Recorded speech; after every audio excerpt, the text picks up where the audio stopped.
All right, we are live. All right. All right. What's going Fantastic. on? What's going on, fellas? Feeling It's What's been good. going on? Feeling great. Didn't expect to come in today on these in this present situation with the Ravens, but here happy we birthday, are. by the way. Oh man, appreciate it. Happy birthday, Yeah, yeah, Brown. yeah. Yes, Happy sir. birthday. Appreciate Yep. it. You know what I'm saying? New year. New year, same me. Yo, you are Mr. Consistent, bro. Motivate everybody. Nah. I try to be. Yeah, I try to be consistent. That's the goal. But, that's that military vibe. Yeah, Yep. yeah, yeah. Yep. So, it's been a year, man. It's been a year for the Ravens, man. I thought we was out of it last week, man. For sure. But we was looking good. Lamar injury. That hurt, bro. I can't lie, man. I walked away from this team. I, wa- I walked away from this team at least twice, at least twice this season. You know what I'm saying? I did not believe after we went down 1-5. I think it was. I was like, oh my goodness, this is not good. I think we got blown out by the Texans. I felt like it was over. Then Lamar got hurt. Was out there with Cooper Rush looking crazy. I was like, this is not a good football team. And Yo, let's start from the beginning, yo. From the beginning, you thought we might, you know, go undefeated. I think undefeated was a real possibility in my mind before kickoff. Before right. before week one kickoff, I thought this was an undefeated roster. And I still feel like we were good, but yeah, like nothing really panned out. You know, the offensive line got in the way. Um, We thought Alexander was healing up and was going to be on his all pro level. That's what really got us the first game, Did he yeah, retire or something? because yeah, we had him as our number one corner against the Bills, right? Jair Alexander, yeah. yeah. He He was retired. getting Is toasted. he still in the league? I know he like went to the Eagles and then He started playing. retired. He walked away from football, and Keon Coleman is like a water boy now. That entire that was like a really weird dream week one. Looking back at it, like how I started, I thought that was the best offense in football. We were about to blow the Bills out opening night. I think was we in Buffalo too. We were in Yeah, Buffalo. Yep. We was yeah. in Buffalo smacking them, and then all of a sudden, it was just impossible to stop Keon Coleman on the sideline. He ain't even And starting no more. yeah, right. He be getting healthy scratches. Right. He's like, no, he's fine. He just he just ain't good enough to get on the team right now. At, So at 11 minutes in the fourth quarter, we were up 40-25. yeah, Crazy. and it feel like at that point, everything that I thought about the team was being justified. I was like, yo, we got look, we already got Hopkins involved. We really about to be trouble for the rest of the season. And after that, we became the opposite of trouble. And now we're a joke. Right. Now, what's interesting, looking back at that game, Hmm. um, you know, the only thing that's remained consistent with our team has been the running game, right? As far as like Derrick Henry. In that game, he ran the ball 18 times for 169 years old and two touchdowns, right? 9.4 yards per carry, right? Wow.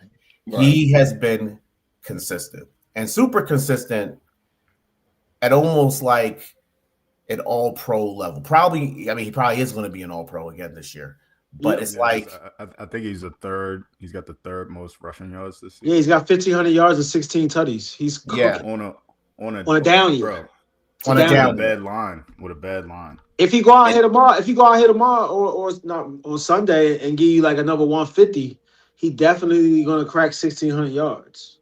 yo, shout out to Patrick Ricard though. Because Child, those we've been first different since 5, he's been back. yeah, we've been We, different. We've been yeah, different since he's been back. the running game has been a lot better. Aside from that Bills game, the running game kind of was a little bit difficult. It was tough sledding for them weeks leading up until Patrick Ricard returned, and ever since then, I still feel like we just started seeing Derrick Henry run without chopping his feet.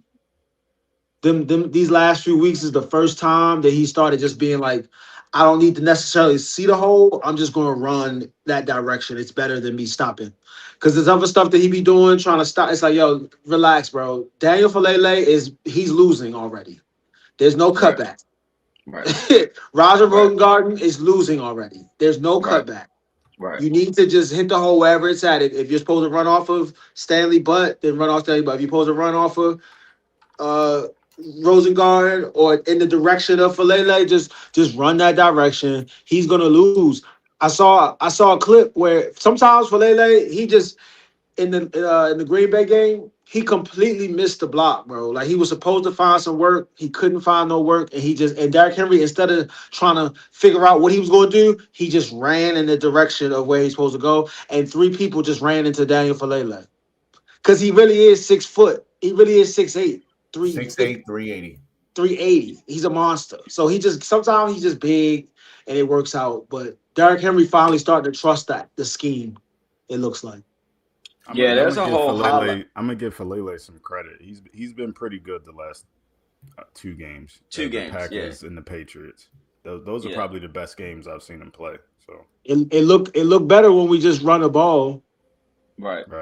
When we try to throw it around the yard and we had to have him actually getting pass protection, it gets a little spooky. That's what I'm worried about. I'm worried about when we get into must pass situations if he can hold up.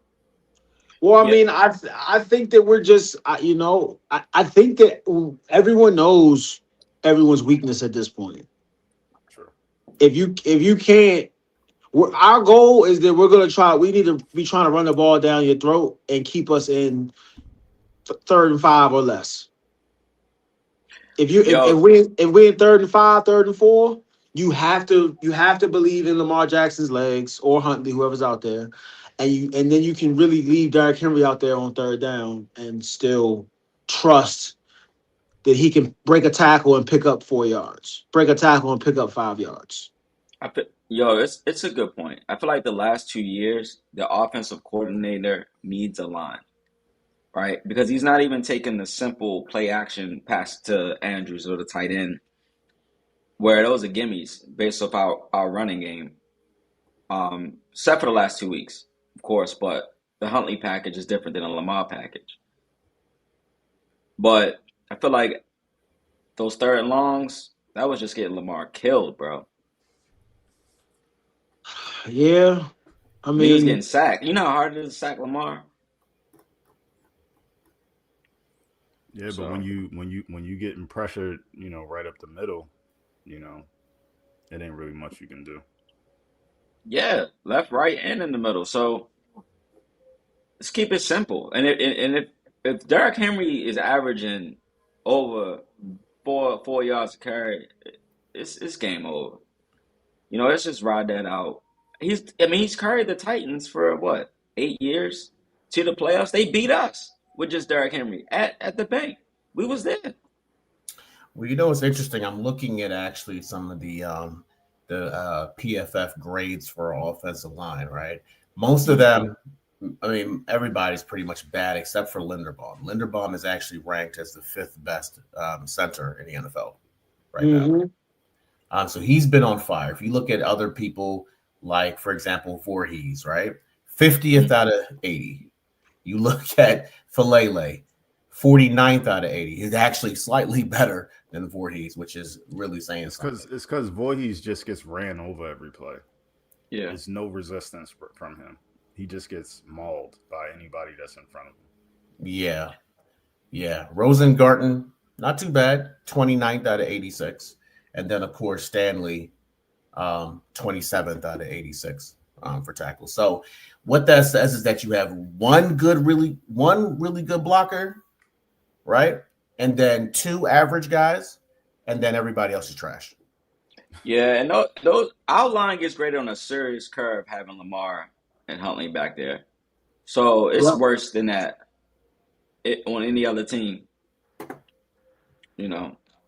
So they get a serious curve. I mean, it's been years when we have it appears that we have this perfect line because Lamar only got like a couple sacks throughout the whole year, but we know that's not the case. Looking at it live, um, yeah. So the line was the problem. We'll see. We might not have to be getting to those pass situations the way that the running game's going. So Yeah. let's keep it Yeah. simple. And the defense is cooking. I mean, the Gilman was a good pickup, allowing uh shoot, what's that corner name? Him and Ardarius be battling for snaps now though. I love that. It's like Yeah, when it's out there, you can trust it. Gilman know he got to make a play because yeah, as soon as he go to the sideline, Ardarius going out there to smack something. right. 29 nowhere to be, bro. Yeah, 29 nowhere to be. solid. Gilman has been Always in the right solid. spot. Yep. And the pass rush, Van Noy, just a smart football player, bro. You know what I'm saying? So, and then that pickup, the guy we picked up, and then what's his name? Draymond Jones. Draymond Jones. Jones, yeah. Draymond Jones has been a godsend. Right. So, And we got another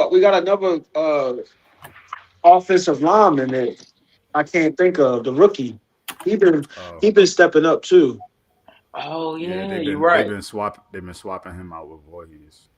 Yeah. Emory Jones. Emory Jones. That's the one. Emory Jones is somebody who I'm keeping an eye on. Is like he look like he might be a good fit to hold down that position. So that way we can just like you said, Eddie, if we can just get one of them averages to be above average, if we can get one of those trash to be average, that's the difference in giving. I mean, Lamar is still one of them ones. Like Yeah, he not like exactly. he not regular. Like all he need is a little bit, and that's the thing that been messing us up this season is he hasn't really had anybody that can keep him. They can give him that extra little bit of time, and then he Right, got banged up. So it's just right, kind of like, but he never had the season where like, I feel like, what's it called? Like Patrick Mahomes and Joe Burrow had seasons where they was allowed to just like let that thing fly. Like, dude, like let it go, let it go, let it go. And then they had to like mature into being like, all right, let me just accept the check down. Let me go ahead and just take what the defense right, giving me. And then I'll get opportunities because they just got that killer in them where they just want to like let it fly. right, I think Lamar has that. Where right, all he wants is like 30 and 40-yard splash plays. He right, really just wants to shred you up. He wants to just go through the defense like a hot knife through butter. And he waits for that time. And because he can move so well, he can create that time in a lot of instances. But this season, he had to learn that, like, all right, if I'm going to sit back here in his pocket, I can't. I got to protect the ball. All right, he just has to, like, know where the check down is immediately more often. And I think he's going to figure it out. yeah. And also, Lamar doesn't play like when he was younger. He would never throw the ball away. That was never happening. And also, he was playing at 100% every game. He's never throwing the ball away. Yeah. He's getting up out of there. He's like, no, I could probably pick up 12, right? Let me just scamper away, get 12. Yeah, let me shake him out and get 15. Yeah. Yeah, the highlights was crazy. Um, Especially his first year. Yeah. So yeah, I agree with you, man. 100%. Um, So uh, y'all wanna talk about Ravens Steelers, the matchup? Yeah. Yeah, I mean, big game. It's like I was saying before. Like it's like poetic, dog. Like when the season, the way it play out for it to end all on this last game in Pittsburgh. Back against the wall, winner in perfect fashion. Winner go home. Winner die. you out of this, your season's over. Go to Cancun, get ready, what I'm saying? Go get ready for your off season, go get your surgery. Or on the flip side, you win and you host a playoff game. Yep. The winner is a division winner. Yeah. Yeah. And then you get to say, come on, Josh, with your bad ankle, come on down here and get this dose. Well, as of right now, I mean, it looks like we're favored to win by Vegas standards. Whether or not that will hold true, will have to be seen. But if it was like since this is going to be a one-off game, I feel confident going into this game. Just not really necessarily on how we've been playing, but more so on how badly the Steelers are right now. The amount of injuries, the suspension to DK Metcalf, who torched us in the last game, if you guys remember, right? So now somebody else is going to have to step up as far as wide receivers. Aaron Rodgers, who's he going to push the ball down the field with? I mean, they lost that big tight end, Washington. Yep. And Calvin. No DK, no Washington, no Calvin Austin, maybe. So it's going to be maybe. And maybe TJ Watt. He's limited too.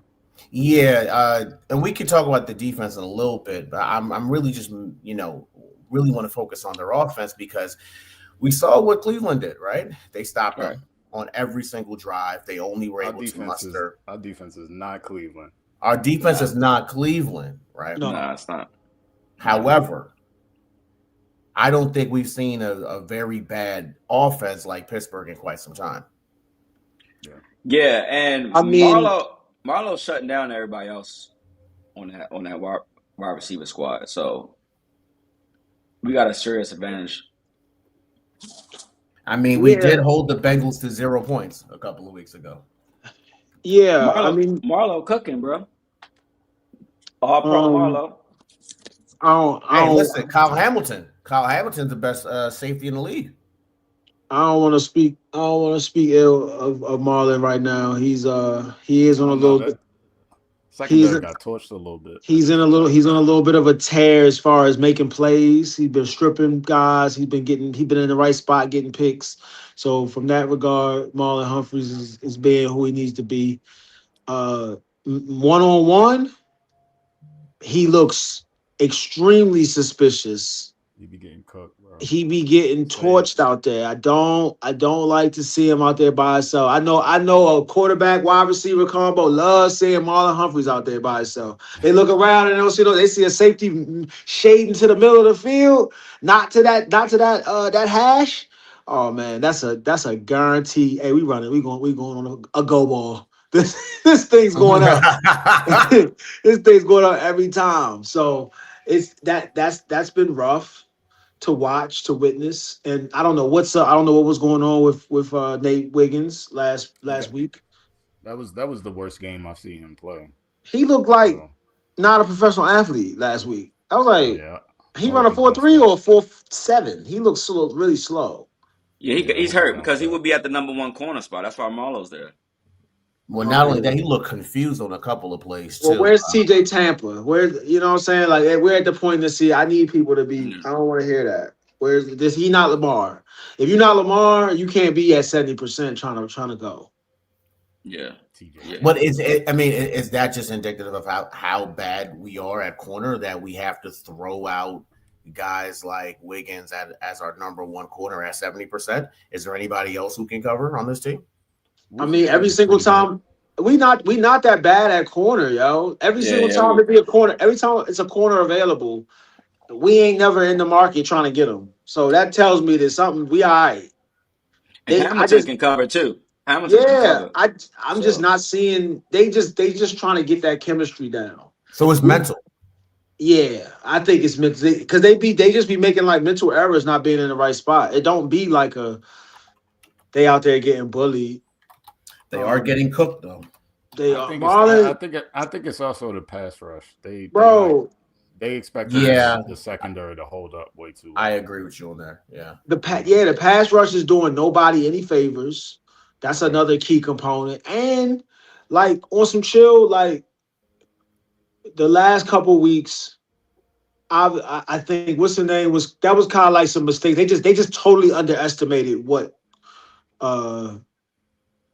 what's the Green Bay Willis. Willis, Yeah, Malik Willis. Yeah. Malik Willis, they completely underestimated what his capabilities was. They was just like he ain't gonna be able to take that shot. He not gonna throw that whole shot. He not gonna take. He was taking them. He was taking them. 18 for 21. Yeah, Oh, Bryce. he was throwing some good balls, and he looked pretty accurate. I think we lost Marlon for a second. You know, with Marlo, I want to defend him because, yeah, he can't guard a top 5 wide receiver, but who can? And also, you got to throw a perfect pass. You got to throw a perfect pass on Marlo. Like Aaron Rodgers was throwing it to DK on passes that I don't think anybody could guard. And also in today's NFL, they legally can pick players, so that's tough to defend. So the thing I like about Marlo is that you can't test him about so many times because he's going to get an interception or a fumble or something, and you got to deal with that because he is a playmaker. You know, if you throw him 5 or 6 passes, he gonna get something. So I agree with that. But I mean, I did thought he won a Super Bowl with us though. But here's the thing: I think we have to really just. I mean, I think I hear Devin's point. I hear your point, Charles. Right. I think Devin's point is important that we're just not getting a decent pass rush. So if you don't get a decent pass rush, you can have Deion Sanders, Steve Atwater, and Ed Reed out there, and they're not going to be doing much, in pass coverage. But I do find it kind of interesting how we're making no-name receivers look good, right? I mean, it's one thing getting cooked by DK. It's another thing getting cooked by the Bengals wide receiver Jamar Chase, whatever. Right, right. He gonna cook everybody, bro. But when we're getting cooked by cornerbacks, playing offense, that's where I have to draw the line and say, are we really doing what we can do? Getting cooked by old Stephon Diggs. Bro, Stephon Diggs, you know what? I was just looking at that. Stephon Diggs had 9 catches for 138 yards. Drake May threw for 380 yards, 31 for 44. Yeah, letting Drake May put up those kind of numbers, that's gross. I mean, he MVP though. Maybe he's gonna win the MVP this year. Go watch that. Like he was fumbling, he was throwing picks. Like he threw a pick. He got sacked 3 times. When's the last time a quarterback has been sacked 3 times by our defense?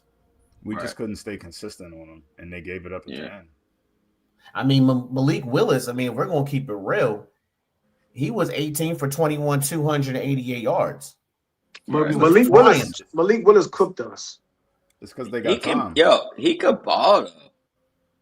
Christian Watson was going. Christian Watson turned to Randy Moss. Christian Watson is nice though.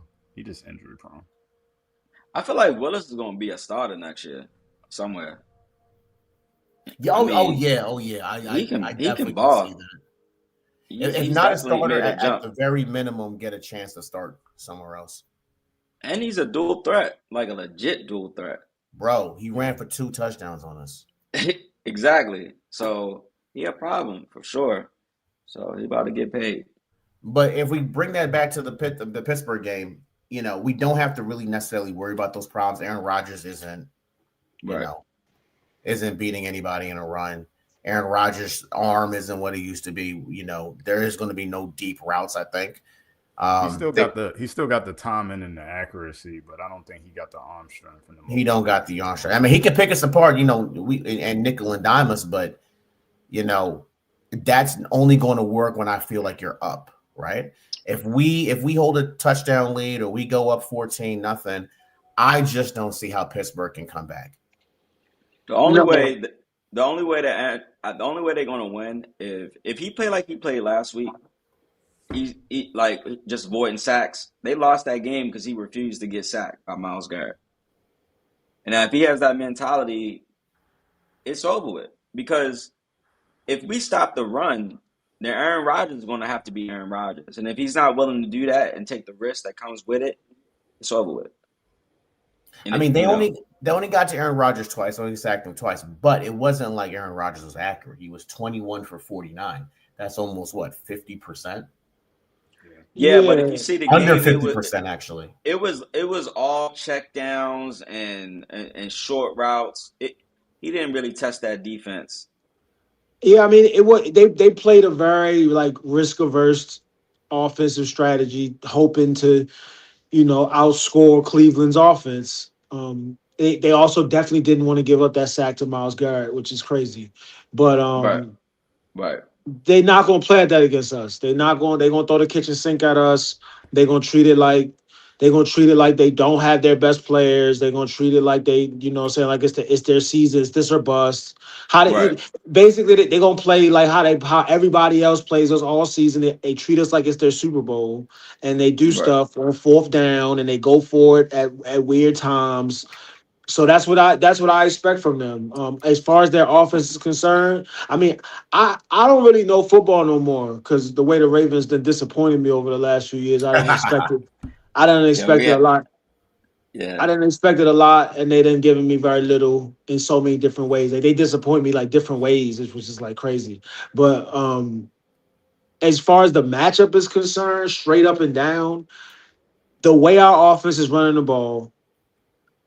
Yeah. The way the Pittsburgh Steelers offense works without DK Metcalf and without their tight end. Like the way they without their explosive people, the people and their big offensive linemen that they shift into blocking scenarios that helps their run game. If they have to like just live off Jonnu Smith and like whatever else Aaron Rodgers can put together with Kenneth Gainwell and Adam Thielen, like I think that we can handle that. That'll be fine. Yeah. Don't they got Valdez Scantling too? Yeah. They got KVN, Marquez Valdez, MVS. Whatever. He sucks too. I'm not afraid of any of those dudes. No, like man them up. Man them up. Man them up and Scotty shut down Miller. Scotty Miller, shut down the middle of that field and give them all. I mean, but we gotta bring it though. We gotta prove that. I'm tired of it being on paper we're better, and then we get out there and it looks very equal. You bring up a good point, bro. Mike Tomlin can coach, bro, and he coaches for 4 quarters. The Steelers, Mike Tomlin can ball as far as maximizing the talent on his team. Yeah, if we lose, it's going to be because Mike Tomlin outsmarted John Harbaugh again. No, he's beat us with no quarterback, just on us making mistakes, and that's what he tells his team. The Ravens don't play 4 quarters. The Ravens don't play 4 quarters. Watch, they'll mess up here or mess up there. And we're not going to do that, man. Like Zay Flowers, come on, man. You already know. You know what I'm saying? We understand the fumble because, you had to make a play. We understand that, but we learned from that. We learned from the team is going to try to agitate us, push us, and then it's always the second person that gets the flag. So let's just be well coached and let's do what we got to do. Also, if we could just keep it simple. I am nervous about our kicker. I wish we had Tucker. It seems like he can't kick past the 50 yards. Did he miss one? Did he miss one last week? Yeah, it was about a 50-yard field goal. It came up short. It looked good. Like it literally looked good. And then it just didn't have enough leg on it. He's like 0 for 3 over 50 or something like that. Yeah. At the bank, you got to be a good kicker to kick at the bank. But we need that, though. We're used to having that. I mean, Tucker is good for 58 at the bank. Easy. He didn't miss it last week. I think it was the week before. Yeah, it was the Patriots. Yeah. So So the Steelers games normally come down to stuff like that. He's You 1 know, for 4 from beyond 50. Bro, right? with the Steelers working with on offense, it's no reason why we should be in a. I mean, unless our offense is not playing well, it's 20 points should be enough. They shouldn't be able to score 20. I completely agree with you. I mean, I think our If game they plan score should be 20, simple. then something's going wrong with our defense. Yeah, it's a special team defensive mess up or something. Yeah, you're right about Right. that. I agree with that all the way. I But mean, you you were right talking though, about Charles. I mean, we got to keep it MVS. simple. Keep it simple. Yo, I mean, on today's NFL, I mean, if you look at the Steelers, they have games where they realize, oh, I can run on you. They got two running backs. They literally have won games by running the ball and checking down and throwing to that 300-pound tight end. Like, if you can't stop it, you can't stop it. It ain't about, like, our offensive coordinator is just going to have to, like, hey, it might not be pretty, but we just want to win. You know, if Derrick Henry looks like he can carry the ball 40 times a game. You carried it You 35 times last week. 35 a game. Forget that, package stuff. Keep him in the game because as a defense, you got to worry about tackling him and you take him out the game. It's a relief, Tackling him you in the know, cold. in the cold. And then he For he four blocks. quarters. For four Yeah, quarters. Matter of fact, one guy tried tackling him last week. I don't know if you guys saw it. I think Brian saw it. He tackled him. Was a corner. He tackled him, left the game, didn't come back. exactly. Yeah, exactly. Because, yeah. And then the stiff arm, shoot. And he's motivated. And we don't even have to be that very good at the run. Cleveland ran the ball 25 times last week for 78 yards. That is an average of 3 yards per carry. Right. All we have to do is just do what we've been good at for all the entire season and running the ball. Get 4 yards a carry, 4.5 yards a carry, wear them down, don't have any turnovers, and this game, honestly, should be over by halftime. Yeah. I don't want Andrews to make no mistakes. I don't want think him we to should play a pass the ball to perfect Andrews. game.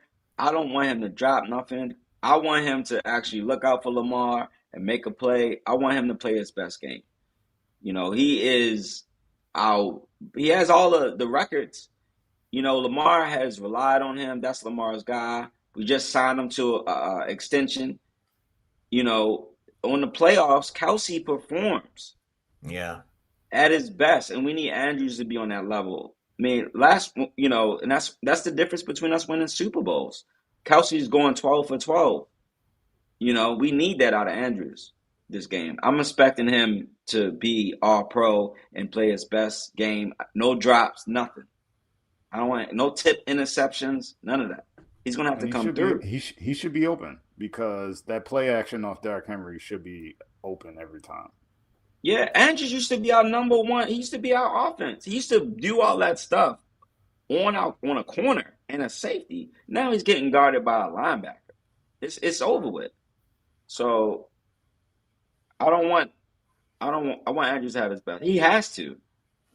Because I don't even think he has a touchdown in the playoffs. No. No, Yeah, right? So he's been kind of quiet this year. granted, he's been playing in the playoff injured. He hasn't been at 100%. I understand we all play some level of football. When the gloves are wet, it's almost impossible to catch the ball, right? But take the gloves off. I understand all that. But now, that's when this chip. Who's only person that can stop us is the Bills.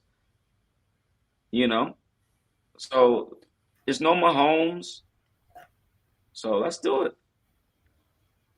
Well, that brings us to our next topic. Assuming that we do win, I think everybody here is predicting us to win this game on Sunday. Who do we think our team's defensive player of the year and offensive player of the year are? Let's start with defense. And that's going to be a tough one because there really hasn't been much to be happy about. But I think Kyle Hamilton is our number one player. Yeah. Okay. Go Kyle Hamilton. Yeah. Kyle Hamilton is, that dude is amazing.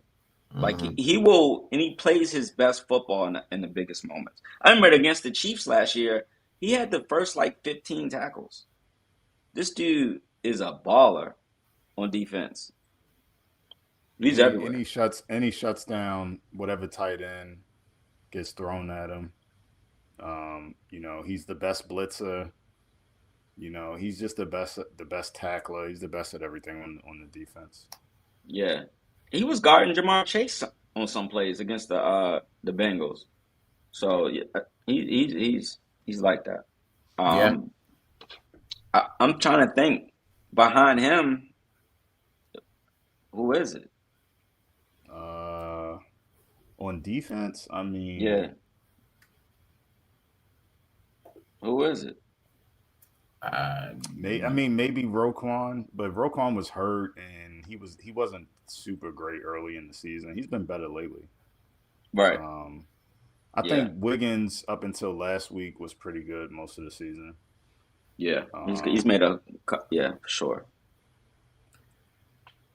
I don't know. I mean, John Jenkins has his moments. Yeah, and Van Noy hasn't really done. I mean, he's come on good as he's kind of like Humphrey. He makes a play, when he needs to. And he's missed a couple games. Well, he's missed 2, and he has 2 sacks the entire season. Yeah, well, all right, we got that pick with the handoff. That was cool. He has the same amount of sacks as Nnamdi Madubuike, and Nnamdi hasn't played since. Yeah, man, that's sad what happened to him, man. Wish him the best. Myles Garrett has more sacks than our entire team. Well, he gets paid more than the whole defense. I mean, shoot. Myles Garrett is a freak, bro. Sick, that dude, it sucks because, and then TJ Watt, like, dang, it would be nice to have somebody like that on our team. That is just a 20 sack double. He gets double teamed when he gets 20 sacks. Right. It's no single coverage. Yeah, man. Put it this way, Devontae Walker is 4th on our team in sacks with 1. And Devontae Walker is a wide receiver. Yo, he needs to be in the game, bro. How did he get a sack? I don't know. They had him pass rushing for some reason. And he actually I seen the highlight. I mean, shoot. We are so bad, Devontae Walker is playing defense. Hey, yo, you 6'4", you on a 4'2", you look like Kyle Hamilton. Can you play That's a little bad. safety for us? But, I mean, you killing on special teams. Oh, he had a strip sack on a fake fumble. That's terrible, bro. But he had against New England. He's similar to Zay Flowers as far as athleticism, but he's 6'4". Once he gets his route running down, which I'm hoping he gets down from Hopkins, he's gonna be a problem. I'm rooting for him. Tez Walker has more sacks than David Ojabo. And Walker's clutch. He's clutch. He's nasty in the end zone. He is clutch. Yeah. So David Ojabo. That was Don't say that name to me. David Ojabo. Oh my goodness, bro. Don't say that name. I'm tired of looking at him, bro. I'm tired of looking at him being out of shape. I'm tired of looking at him not getting off blocks. I'm just tired of looking at him, Cut him. Facts. His career as a Raven and probably as an NFL player should be done after the season. Why do we keep drafting hurt players? When? We did it with Voorhees. We did it with Ojabo. We just did it with Emory Jones, who was hurt and, wasn't even in training camp and then comes in and looks better than Voorhees. That's just, I don't. Did we draft Ojabo over Pickens? Yes. We drafted Ojabo over a lot of people. Remember, Ojabo was picked in the second round. I think Pickens was on the board, bro. Yeah. Everybody knows Pickens was like that. Yeah, he's a knucklehead. Who cares? The dude is nasty. We picked Ojabo over, let me see here. I can't even find his name on here.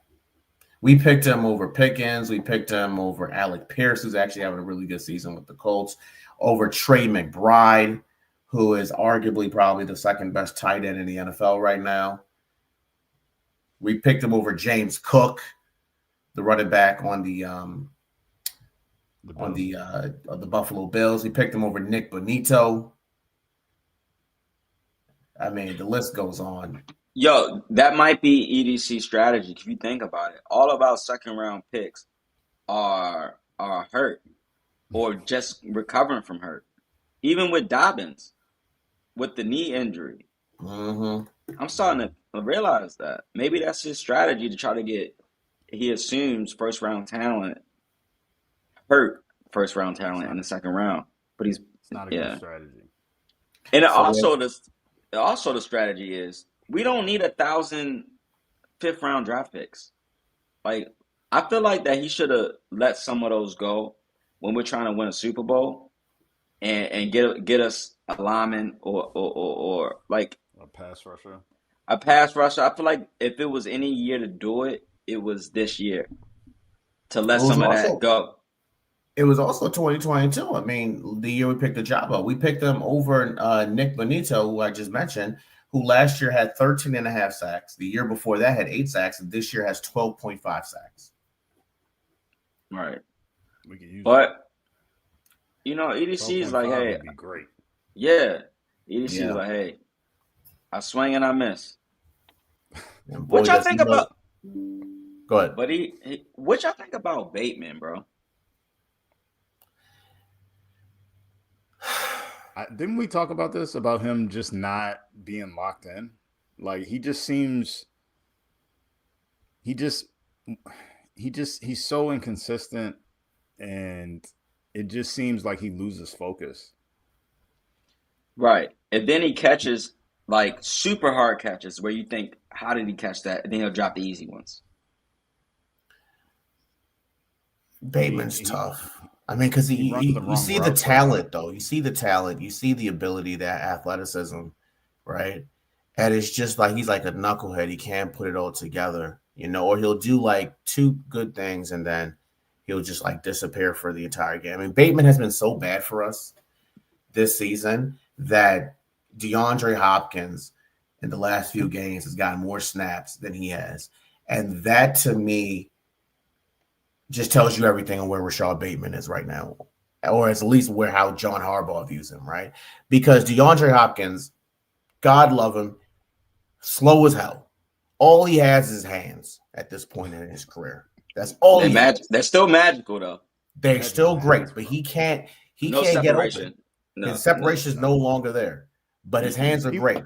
And the Ravens would rather start that than Rashad Bateman, who's supposed to be faster, who's supposed to be able to run routes really well, and who's also, like you said, makes very tough catches. And it's just like, what's going on? I mean, athletic-wise, right, on combine, Bateman has the same combine stats as Jamar Chase. So I can see why we drafted him. But as you can see, Bateman has respect. So he will demand a safety, right? So it does help our offense. But for him being our number 1 receiver, you know, no way. It's no excuse for Bateman, because all of the eyes and the coverage is going towards Zay. So at this he point, should be open. Yeah. His catch success rate is 42%. Just to put that in comparison, the average in the league is 55%. Right. Yeah, it's not good enough. And Lamar is deadly accurate. Well, normally with that knee injury, the technique was off. But I don't know. Yeah, I don't know. I mean, it's not like we paying him a lot of money. No, he's not getting number 1 wide receiver money either. He's not getting number 2 receiver money. Yeah, and then he can't even be our number 2. He's so bad he can't even be our number 2. He signed a contract that was so bad that I think he had like the Ravens was like, yo, we're gonna give you a couple more dollars, bro. We had to restructure it because he had like 8 touchdowns, and they were just like, all right, we're only paying you like $5. Like, okay, I'm sorry. Like, he had 9 touchdowns last year, and it's just like They was only paying him like $10 million, which is like laughable. EDC caught him when he was injured. Right. For a receiver, that's crazy. Yeah, exactly. But I can understand why he signed it too. You know what I'm saying? 10 million is 10 million, but I'm glad that they restructured it and made it a little bit better for sure. The problem is we're locked in until 2029 on this contract. Right. That's fine. I mean, he can be number 3, you know? Yeah. I would see him even that good, though? Is he even good enough to be number 3? Yes. Really? He'll be a great 3 if we got Justin Jefferson, if we, you know, because that's what I was doing. Right. That's I'll be talking to the Vikings right now. Yo, like, you can have all our draft picks. I'll give you 2 firsts. Yeah. You can have Bateman. 2 firsts, Bateman. And a tight end. We got 3 of them. Right. You can have Likely. Give us Justin Jefferson. Yo, if we get Justin Jefferson with Zay Flowers and Derrick Henry, that's shout out to Likely, Coastal Carolina. Let me ask you this. Would you rather have Justin Jefferson or would you rather have A.J. Brown? Justin. Yo, A.J. Brown is nasty. He's a top whatever, right? But for our offense is finesse. I mean, look how Zay Flowers is eating. Our offense is based off of being finesse. But as far as with the Greg Roman offense that we used to have, I'll take AJ. You know? See, here's my thing, right? And what I think about, yes, getting open and catching the ball is great for a wide receiver. That's 75% of the battle right there. But I also think about his ability to block. And I think A.J. Brown, of course, is a very good blocker. Justin Jefferson, to me, I think if he's not getting at least 10 targets per game, he's not going to be happy. And are we the type of team that is going to be able to throw the ball to him 8 to 10 times and still have a very good run? I don't know. You could say that about AJ too. Yeah, if they wasn't winning, and that's why AJ's unhappy, right? That's why AJ's unhappy. But at least with AJ Brown, right, they're winning and he keeps quiet. Well, he ain't keeping quiet, bro. He ain't keeping quiet. He's keeping quiet these last couple of weeks. I would be, that's they true. Started winning again. But I would be so pissed off if I worked out an 8 right and I was a top 3 wide receiver or top 5 wide receiver and I only got 1 pass the whole game. And ain't no way. Yeah, the Eagles filed for that. I'm not mad at AJ for being upset. Like, y'all scoring 15 points a game, and you got 2 essentially number 1 wide receivers. Like, exactly, one of them got the Heisman. Exactly, you got the best line in football. Like, come on, bro. Well, they are winning though. Yeah, but it's not pretty. They winning everything 12-9. You know what I mean? 6-3. Like that's they not should sustainable. They should have the Lions offense, but better for sure. They should be killing it out there because AJ is the type of person. If he can't catch it, you're not going. He'll just figure out a way. The defensive player is not going to pick AJ. So even with no separation, you can just throw it to him. Kind of like what's the name was for us in the Super Bowl? Bolden. Anquan. You know what I'm saying? You just got to throw them the ball. It ain't about separation with them. You know? It is going to be interesting to see how they do in the playoffs, the Eagles, because they don't have to worry about the Lions. Of course, the Commanders aren't going to be there. The Packers, to me, are sort of banged up. I don't really trust the Rams. I do not trust the Rams at all. That's their biggest challenge, though. Yeah. I think the Rams can outscore them easy. Yeah, but they're also going to throw the ball over to them about 3 or 2 times. Like, there's going to be at least 3 turnovers, right? And I don't know if you can win like that in the playoffs. I do think the only team that I really see unseating the Eagles in the NFC, and I'm being completely honest, is the Seahawks. I think the Seahawks have the best defense in the NFL right now. That's sad to say. Yeah, but I'm riding the Rams train a little bit more than you. Nah, the Rams already conceded to the Seahawks, and the Rams are not going to have home field advantage throughout the playoffs. They're going to have to go on the road. And trust me, LA is a beautiful place to be. But when you got to go to Seattle, or you got to go to the cold in Chicago, or you got to go to the cold in Philly, It ain't the same, bro. And that's a long that is a what is it, a 6-hour flight from LA to those places, or at least to the far East Coast? I don't see it.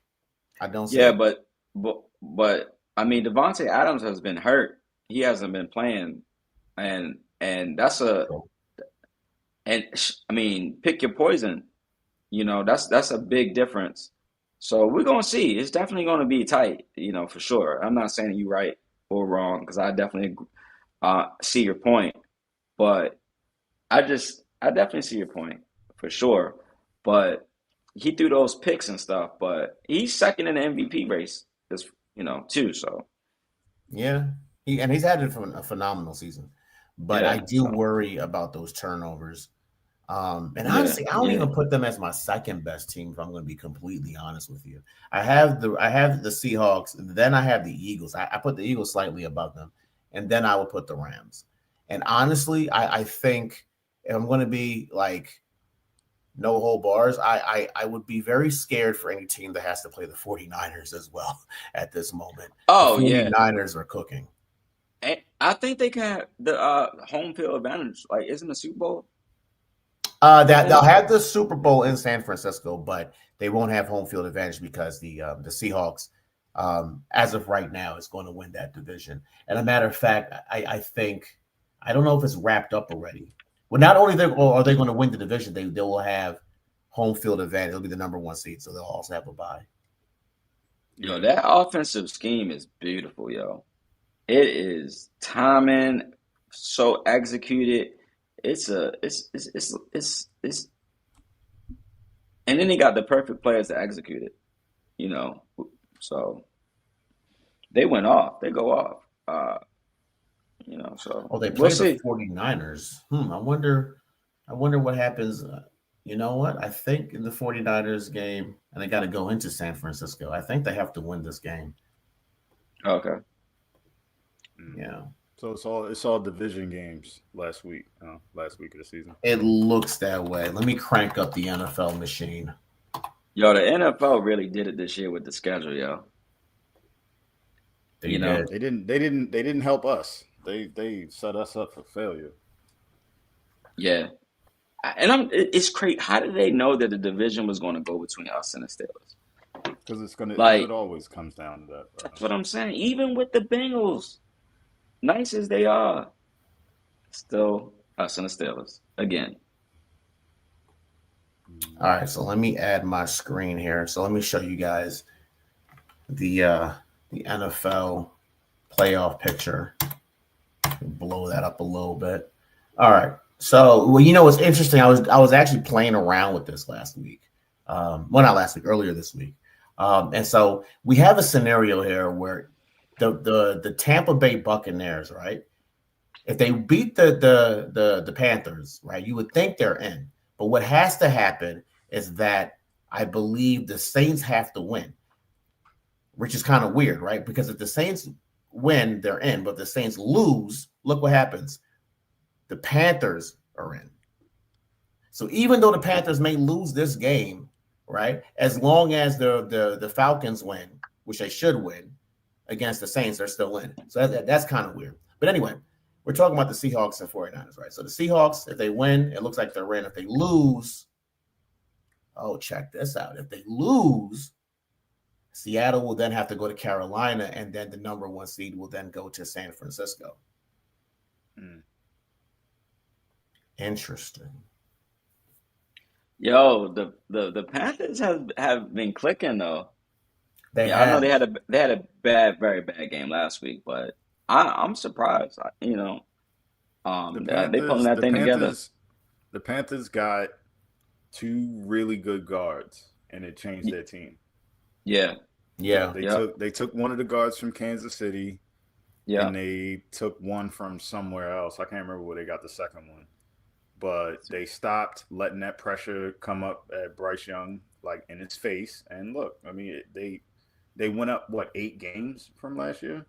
yeah. They That's a won good like point. 1 or 2 games last year. This year they win 8 or 9. Yeah, 8, yeah. 8 or That's a possibly big 9. that's a big jump just It's a because you fix your offensive line, bro. That's how crucial O line is. Yeah, yeah, for sure. I mean, that Ray Lewis said, he said, hey, man, the games are won in the trenches. He said D-line and O-line. All that other stuff can't happen if you don't have the trenches right. And that, I mean, that's how the Eagles won a Super Bowl last year. All trenches, bro. All Well, trenches. here's Mahomes another- couldn't even. You need the dogs. You need the big guys up front. Exactly. That's what matters. Yeah. Who do you guys like between the Broncos and the Chargers? It's the Broncos because what's the name is hurt. He's dealing with that wrist thing. It's not on his dominant throwing hand, but it seemed like it affects him for sure. Yeah, Herbert, and I don't Herbert's think hurt. Herbert. Yeah, he like broke his wrist or something. But I've been watching him. It's not the same because he's kind of like a dual threat. That's his thing. He can go. He's kind of like a Josh Allen. But Well, he's here's the been thing: it limited. doesn't even matter if they win or lose because they're going to be on the road, right? So It's Okay. actually better. It's actually, well, no, because then they have to go to New England. Well, let me see something. So New England wins. Oh, so Denver. We got a comment. Ravens going to squash the Steelers this Sunday. Oh yeah, better. Oh, somebody getting fired. Yeah. For sure. Shout out to Jim Rico 9114. So, y'all And then the Ravens. So if the Ravens win, it looks like you know what? I'll take that. We play Houston, and I'll be honest. Again, I don't mind taking on Houston. Yo, I'm a Houston. little worried about Houston, bro. I'm a little worried that their pass rush is really good. Yo, that pass rush is good, and that offense is smooth. It's smooth, I mean, would you bro. rather play Houston, Buffalo, or Los Angeles Chargers? It has to be Houston, right? I don't know. I think I'd take Buffalo. Buffalo? Nah, bro, you can't take. I'll take the Chargers. I'll take. Because You know what? I know we can run over Buffalo's defense. I know we can. Yeah. Buffalo is not going to be no resistance for Derrick Henry. Yeah, It's just up to Harbaugh to keep Henry on the field, bro. That's what it comes down to. Yeah, but Yo. Josh Allen ain't no bum, bro. Josh Allen still has an arm. He still can get it done. I would not want to play Buffalo. Yo, we have to. We're probably going to have to play him anyway, bro. We have to make it to the Super Bowl this year, bro. No, I think Jacksonville. If this goes the way I think it's going to go, I think Jacksonville can actually beat Buffalo. Right. Call me crazy, but something about playing in Florida in the wintertime, I just feel like Jacksonville. And Jacksonville, if I'm not mistaken, is on like a 8-game winning streak. Yeah, they balling. Trevor Lawrence been playing well, finally. Right. But the thing about Buffalo is that you can't really stop Josh Allen. Like, I've seen him live many times. This dude is a super athlete. He's huge. He's fast. He is unstoppable. I mean, you can see it for the first game of the season. He's very difficult to stop. Yeah. And that offense, there's no number one wide receiver. So you don't know who's getting the ball. Everyone's getting the ball. Everyone's getting 2 catches a game. And then their running game, Cook, I mean, he is killing it out there. You got to stop. Yeah. That's the one you really got to focus on. That's the one you got to stop. And Cook running and Josh Allen running, even without anything else, is really tough to beat. So I would actually say the way to beat them will be on the first down. Because that third and short, it's a wrap. It's a wrap for that offense. So it would be a first down. Yeah, stop and Cook. Jacksonville is on a 7-game winning streak. Oh, they balling. They are balling out of their minds. They beat the Chargers 35-6. They've beaten the Broncos 34-20. They just beat the Colts 23-17. Yeah, I would not want to play Jacksonville right now. Right. Now, let's say all this holds up, right? We win. Right. We play Houston. We beat Houston. Although, who does Houston play? Houston plays. Oh man, our offensive line gonna have to hold the up Colts. I mean, yeah, I don't see the Colts beating Houston. So if we beat Houston, then it looks like we will then play. Yeah. Assuming all the home teams win. Right. we would play Denver. In Denver. I'm cool with that. I don't. I'm cool with that. Denver got a great defense. It's not like we don't have. It's not our whole thing is that if Lamar is back, then it's a wrap. I mean, Right. we're not gonna act like Lamar shouldn't have 3 MVPs. You know, he's been hurt. He hasn't been able to be himself. And if he is himself, he's unstoppable. And I shoot, we can play Denver That's for a great sure. segue. That's a great segue to 70% Lamar or 100% of Huntley. Well, now we already know Lamar already said he's going to play. You know what I mean? Right. He came out today. He's back at practice 2 days in a row. So we know Lamar's going to play. But, it was kind of a discussion going around about, should we stick with 70% of Lamar or 100% of Huntley? And what I say to that is, if Lamar can play, Lamar plays. Because putting Huntley in, while Huntley is really good at doing what he's supposed to do, and he does it well, he's a great backup. Your offense is limited without Lamar. You can't do everything that you want to do. You got to play a certain style with Huntley, and you don't ever want to be, pigeonholed into, having to play, football a certain way. You want to be able to be multiple because teams are going to adjust, You can't expect Derrick Henry to go for 300 every week. That's not. If you start Huntley over Lamar and we lose, you're gonna get fired. You're As a gone. coach, Yeah. as a GM, y'all gone because everyone's hurt at this time of year. Everyone's got injuries. Lamar at 70%. I would take that for sure. But I mean, I don't think he's at 70%. I think he should be fine. I mean, he got yeah. I do think I actually thought about this. Is that maybe Huntley should get a couple of those quarterback sneak steps. That I wouldn't put Lamar on a quarterback sneaks. So if Huntley has a little package, I thought about it. I thought about it.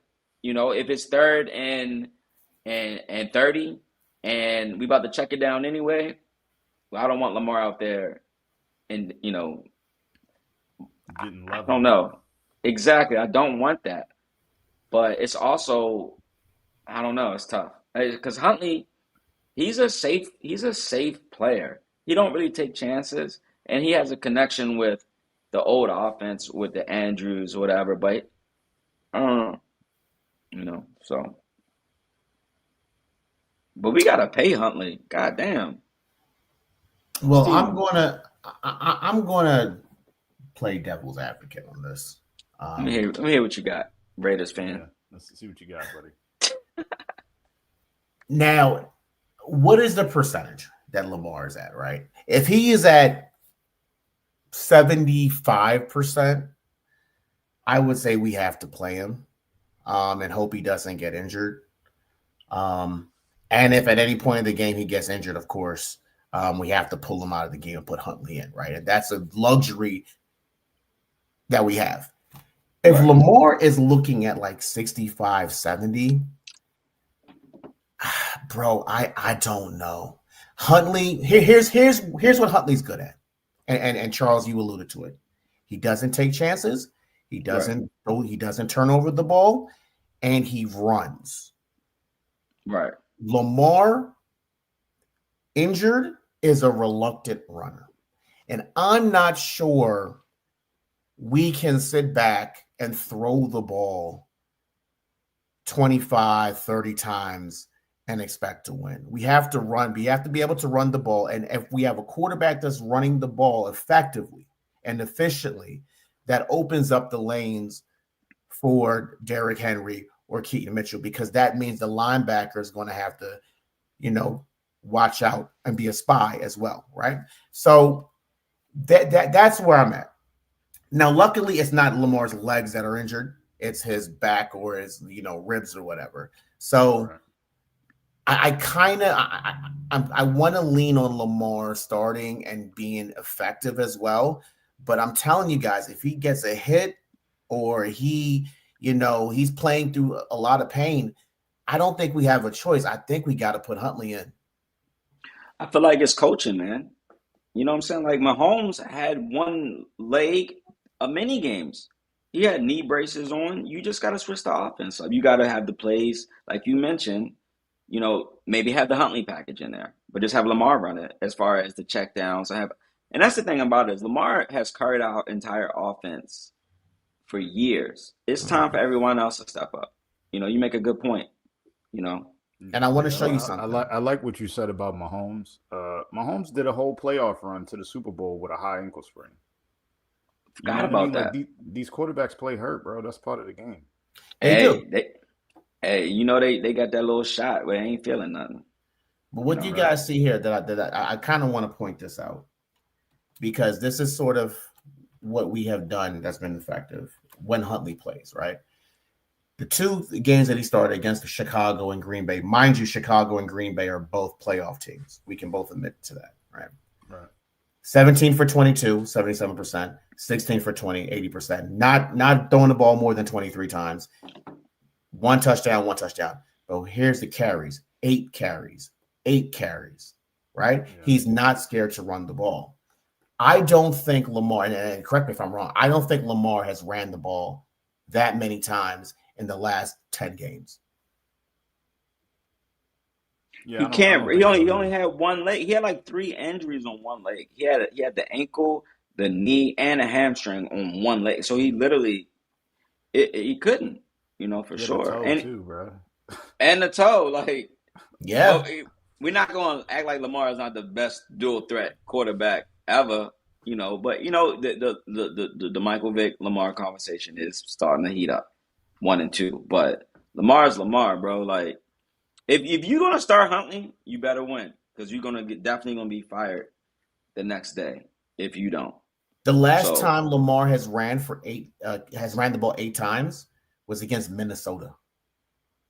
Right, but Lamar has learned his lessons. I mean, if you think about it, Deshaun Watson beat us the last game he played, right? But he went all out and destroyed his body, right? Yeah, he won the game, but it's a regular season game, and he's been out. He's been out the league. Lamar is all about Super Bowls. He's already done the regular season stats. It's been times where you've seen Lamar, he can run. He definitely can. And he's just like, no. He's saving himself for the Super Bowl run. So okay then, Charles. Okay. If he's saving himself for the Super Bowl run, do we need him in this game necessarily? Or can we get away with playing Huntley, who is more willing to run at this point? No. Because Huntley can't throw anything over 5 yards. Yeah, and Lamar is. But do you need to? But hold on. But Devin, do you need to though? Because no, bro. Shador, I'll be honest with you. God bless Shador. Shador wasn't throwing that rock very effectively last week. No. If we want to keep it a buck. Yeah, but he started out balling. You need Lamar to play, bro, because you gotta be able to get the ball to the playmakers. And Huntley, that's limited. It just is. You got to be able to throw the ball over 10 yards to have success. To me, no matter who you playing. To me, we played against 2 playoff teams and it worked. To me, Huntley has film. Like, Huntley has game film in that offense, and everyone knows that he's either going to run, throw it to Andrews or D-Hop, and that's it. Maybe hit Zay Flowers on a 5 and in. So he's done that for 2 games. That is not going to be open. He's going to have to actually run the offense, and I don't think he's able to do that. Right. I actually think Zay had a very good game last week. Nah. Huntley had like 100 yards.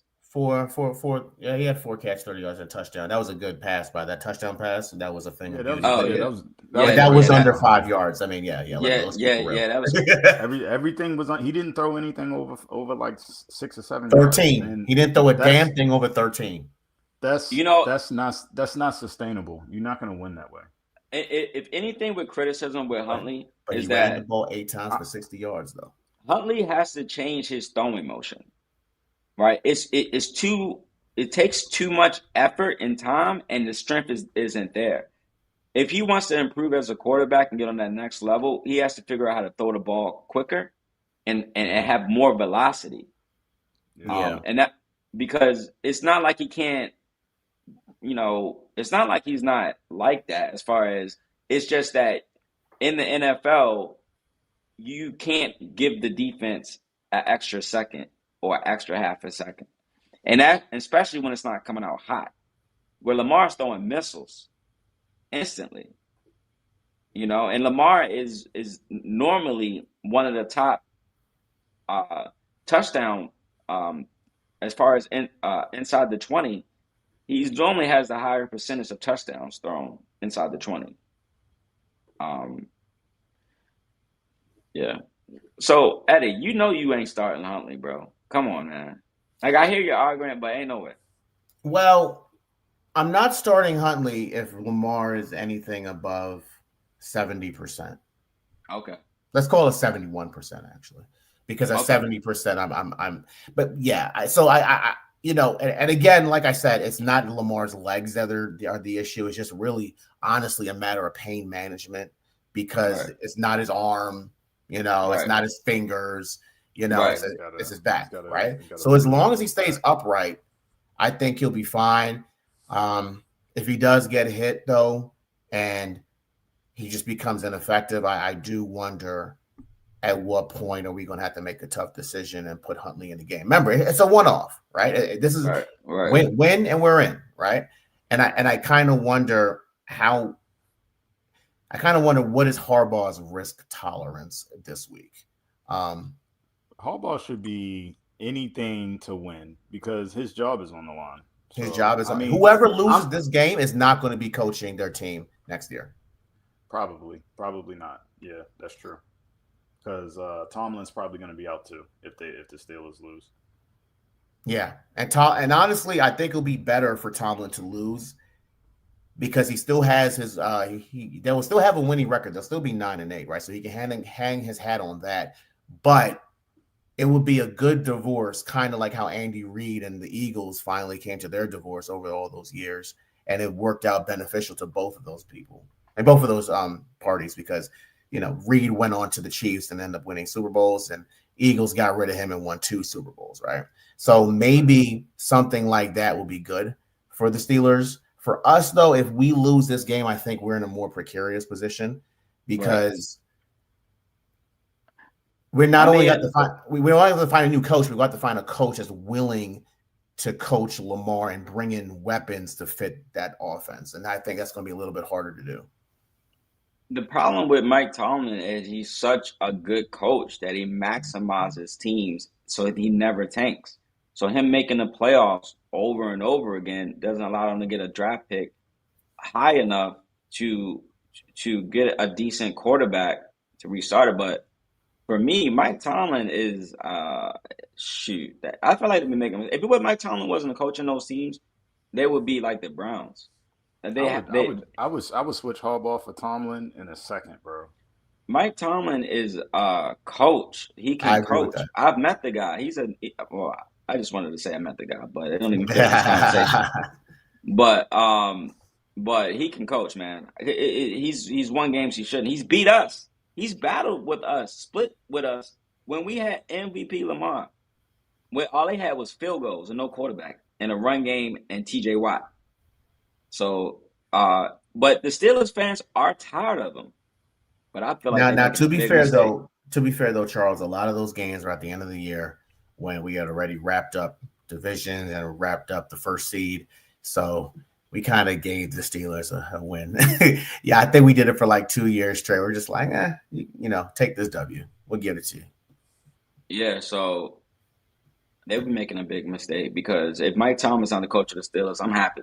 Because I know that, and I like his game plan. I feel like it's realistic. He's like, listen, we don't have a quarterback, so we're going to have a game plan that doesn't involve the quarterback having to do anything, and we're going to rely on our defense. I feel like we had that. If we had that humble pie, we would have beat the Chiefs last year. I think every team in the division is rooting for us to beat the Steelers because they want Tomlin gone. Because as soon as Tomlin walks out that door, the Steelers are going to be rebuilding for at least 3 years. Okay, Yo, they're not going to have a high enough draft pick to pick a quarterback or a good quarterback this year. Right. They're going to have to completely rebuild that offense, and honestly, they're going to have to pay some guys. Right? Yo, that defense is old. There's defense is going to fall apart too. Yeah. I think, and trust me, the Browns, they want Tomlin gone because then the Browns can start battling for that second spot. Oh my God, the Bengals. The Bengals will be the happiest team in the division. Yeah, that's going to be an easy win for them every year. Right. I think and Mike. Of course, I think the Browns. I think they'll be asking him to coach for him. I mean, can you imagine Mike Tomlin on the Bengals? I mean, he's gonna fix the defense. I don't think the Bengals gonna get rid of their coach. I think he's safe. I think or the Browns. Or the Browns. I don't know why. I would have been fired Zach Taylor. I'd have been fired him too, but I don't think you can fire him at this point. I've got a comment, Coach. Yeah, definitely on the line. I mean, they're both on the line. Whoever loses this game is not coaching. If the Browns didn't beat the Steelers last week, John would have been gone. I'll tell you this: if Tomlin loses and leaves the Steelers, I like John. I expect the Raiders, the Jets, the Titans, really almost any team that doesn't make the playoffs this year to be giving him a call. You think the Raiders are gonna walk away from Pete Carroll after 1 year? They have no choice. They have no 1 year. Pete Carroll was 70-something years old. They need a new quarterback. I mean, I ask myself that every day. I think here's what I think. This is my theory. I think as an offensive coordinator was trash. Well, Chip Kelly, they also fired you. I think the Raiders looked at only two things. Yeah. Only two things are possible this season. Either one, they find a way to make the playoffs and Pete Carroll's a genius, or number two, everything flames out. Number two happened, so they're going to get rid of him and just rebuild. And that's why they're tanking so hard, because they're going to get the first round pick, the first pick of the draft. I wanted to say that, it is a shame how Shador got drafted in the 5th round in a draft that didn't even have any quarterbacks. I just think that is. I mean, you even had Trump texting the billionaire owners like, "Yo, you better draft him. He can ball." You know what I'm saying? And you can even make an argument that Shador is actually outplaying the first pick of the draft, which is the kid that's on Tennessee. For some odd reason, I'm blanking on his name because he's had Cam Ward has had a horrible season, and but his team is gross. He has nothing. But neither, the line. Yeah, you're right. No receivers, no defense. They have nothing over there, bro. Derrick Henry left them for dead, bro. Not just Derrick Henry. The coach left them for dead too. Right. Vrabel's in New England having the time of his life. When you look at the Browns games, you could easily say, "Well, it's not Shador."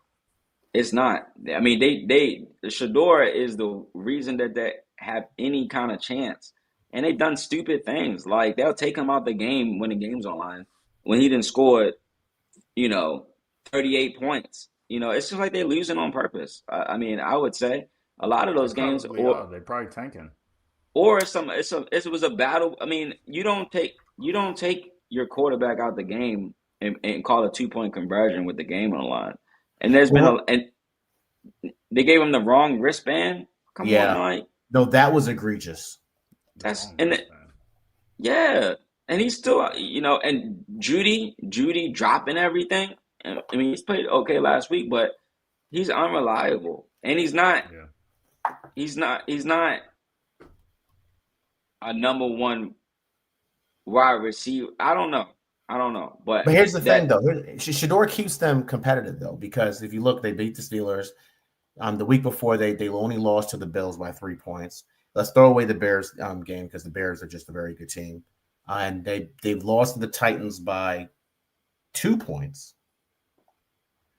That's what I'm saying. And that was when they took Shador out the game. That shouldn't have happened. Yeah, so Shador keeps them competitive for sure. And this is with Shador basically not having no reps in training camp because he was like the fourth quarterback. He didn't even get a fair chance. Huntley was on the team. Exactly. So it's obvious he's the best quarterback in the draft. And it's obvious that even when Deshaun Watson comes back, that this is the Shador's team. Bro, I can't believe there's a scenario where Deshaun Watson can play again for the Browns. That's wild. Because they still got to pay him for like another year or two. Still got $200 million fully guaranteed. And management has said that they are going to bring him back. Oh, they have to. They have to. Charles is right. They're giving him so much money. They have to. They gave him $200 million and he barely played anything. Now that's going to be an interesting camp battle. And he wasn't even and Deshaun. I don't think it's interesting. I feel like, for me, Deshaun Watson was he always gets sacked a lot. That's why he needed all of those. He did that in Houston too. He got sacked a lot.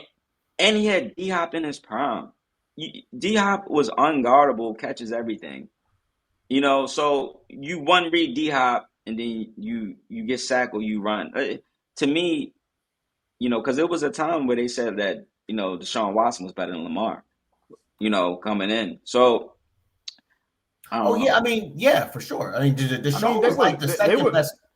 Yeah, they were good though. The Titans were getting to the playoffs every year, and I think they were. They even got to the AFC Championship game one year. Yeah, they lost that game to the Chiefs when they were. Yeah, and then the Chiefs came back on them. He got. Yeah, bro. Don't. I understand who Deshaun Watson is now, but Deshaun was really that dude back then. Yeah. And but look at Lamar receivers though. Lamar didn't have any. Just started having wide receivers. Lamar had the worst wide receivers, and he was so talented that the Ravens thought that he didn't need wide receivers. We had Willie Snead and Seth Rollins and Seth Roberts. Seth Roberts got that double route thing. That thing is unstoppable. But what is that? The punt returner. Oh my God, I can't remember all of them now. But that should show you. And we had Hollywood Brown with one leg. That was our, he had that little injury, but he was our best talent. And that was our best year yet. Yeah. So Lamar came in the league with Tyreek Hill. It would have been over with. You know what was crazy about that year? What year was that? That was 2018? Right. 2019. 2019, bro. Some of these, the Eagles have 2 number 1 wide receivers. So do the Bengals. We don't even got one. So did the Rams. Our top receivers were Hollywood Brown with one leg, as Charles says. Yeah. Mark Andrews had 10 touchdowns that year. Hayden Hurst was our third best receiver, and he was our backup tight end. Right. Where and Hollywood Willie Snead. Hey, he got that third down though. Willie had hands though. He could catch. He just couldn't do anything else. He was a hell of a blocker too. Oh yeah, but he just runs like a 4.8 or 4.7. I think he's on the Redskins right now. And I'll tell you this though, that running game, boy, Ingram. Ingram and Gus Bus, boy, I tell you, meet us at the bank. Yo, we ran the ball almost 600 times that season. Yeah, we had to. Y'all want to talk about Mike Preston and his hit piece on Lamar? Y'all want to get to that next? I didn't read it. Yeah, well, I'm not familiar myself, man. Yeah, give us some rundown on what Preston said, and just to give a background, Mike Preston is the writer for the Baltimore Sun. Yeah, so Mike Preston is a longtime writer, for the Baltimore Sun, longtime hater of anybody who's really good on the Ravens. Basically, he wrote I didn't. I mean, I skimmed it a little bit, but I got the gist of what he was trying to say. Essentially, he was coming out saying that Harbaugh and Lamar have a kind of a strenuous relationship. I'll believe that. Harbaugh essentially just lets Lamar do whatever he wants. He was saying that Lamar is like falling asleep in meetings, and he's not really keeping his diet right, which we know isn't true because Lamar literally has lost like what 20 pounds over the last 2 years to being Oh, shape. his diet is top His notch. his diet is like right, so we know that's not true. But essentially just coming at Lamar about the way he prepares, and they were saying the Kyler Murray thing, saying he was playing video games at 2 in the morning, and you know what I mean, stuff we never heard about Lamar until now, and the national media kind of picked up on it because the national media they don't really know Mike Preston and what he's known for. Mike Preston's a guy that said that we should trade Ray Lewis. He said that Ed Reed wasn't, Ed Reed was like our worst pick in the draft the year we drafted him. You know what I mean? Mike Preston don't know what the fuck he's talking about. You know what I mean? It sounds racism. I mean, I've dealt with that too. I have a 4.0 grade point average. I have you can't. It's racism because and that on that level, none of that makes sense. You cannot Right. fall asleep in a meeting in the NFL. You can't do it, right? Right. The thing about Lamar is that there's no dirt on him because he's a family man. He does everything correct and he's unapologetically himself, right? And he's the most talented person in the NFL, and he sticks to what he can't be. You could offer him $200 million to do a McDonald's commercial, he won't do it.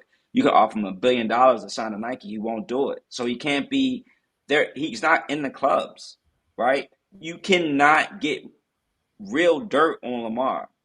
So you have to make up stuff. And if you had you and it's just career suicide to me. And a lot of people ran with it because the media will run with it because they could blame it on him, right? But in the NFL, how do you know first of all, how do you know what Lamar's eating? He looks in perfect shape, right? So and if you actually look at Lamar's interview, his talks about how his diet is top notch, that he eats fruit and he eats vegetables, and he actually teaches in Florida kids that how important it is for your brain to eat vegetables and eat healthy. That's one of the things he stands for, right? And then the meetings is about Lamar, and Lamar sits in the front. And you look at all the videos, Lamar is right in the front, and he's the leader of that team. That's impossible for that to happen. So he's messing up his own credibility, and I like that Lamar didn't barely respond to it because it doesn't make any sense. Right. So it's clickbait to everyone makes some money, whether it's right or wrong. It incites the racist people. Gives them something because there's a lot of people who hate on Lamar because he's not like he's just himself, and he's unapologetically himself, and it's not like a negative. It's just like hey Lamar, you want to go to this club? No, I want to chill with my family, right? So I think that's what it is. It's racism. People make a lot of money, having that type of thing. We all deal with it. Shador dealt with it, being drafted in the fifth round. So what do you think about it, Eddie?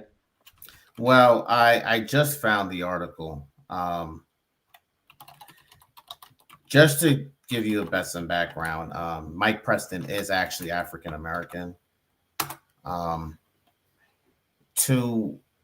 To Devin's point, though, he said some dumb shit over the years, bro. He said he's shit. Yeah, Mike Preston is known for these hot takes. On my level, my professionalism, I've realized that racism isn't about color.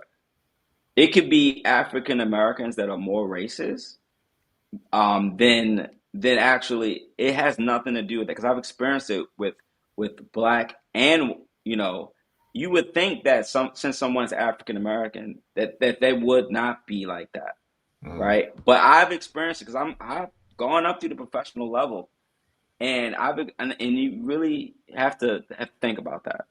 So, Well, here's just a couple of things, a couple of highlights from the article. He said, of course, wear and tear. Lamar has injuries, which we all know. I mean, every quarterback at some point will deal with an injury. Even Tom Brady, the great one, had an injury that knocked him out for an entire season. right.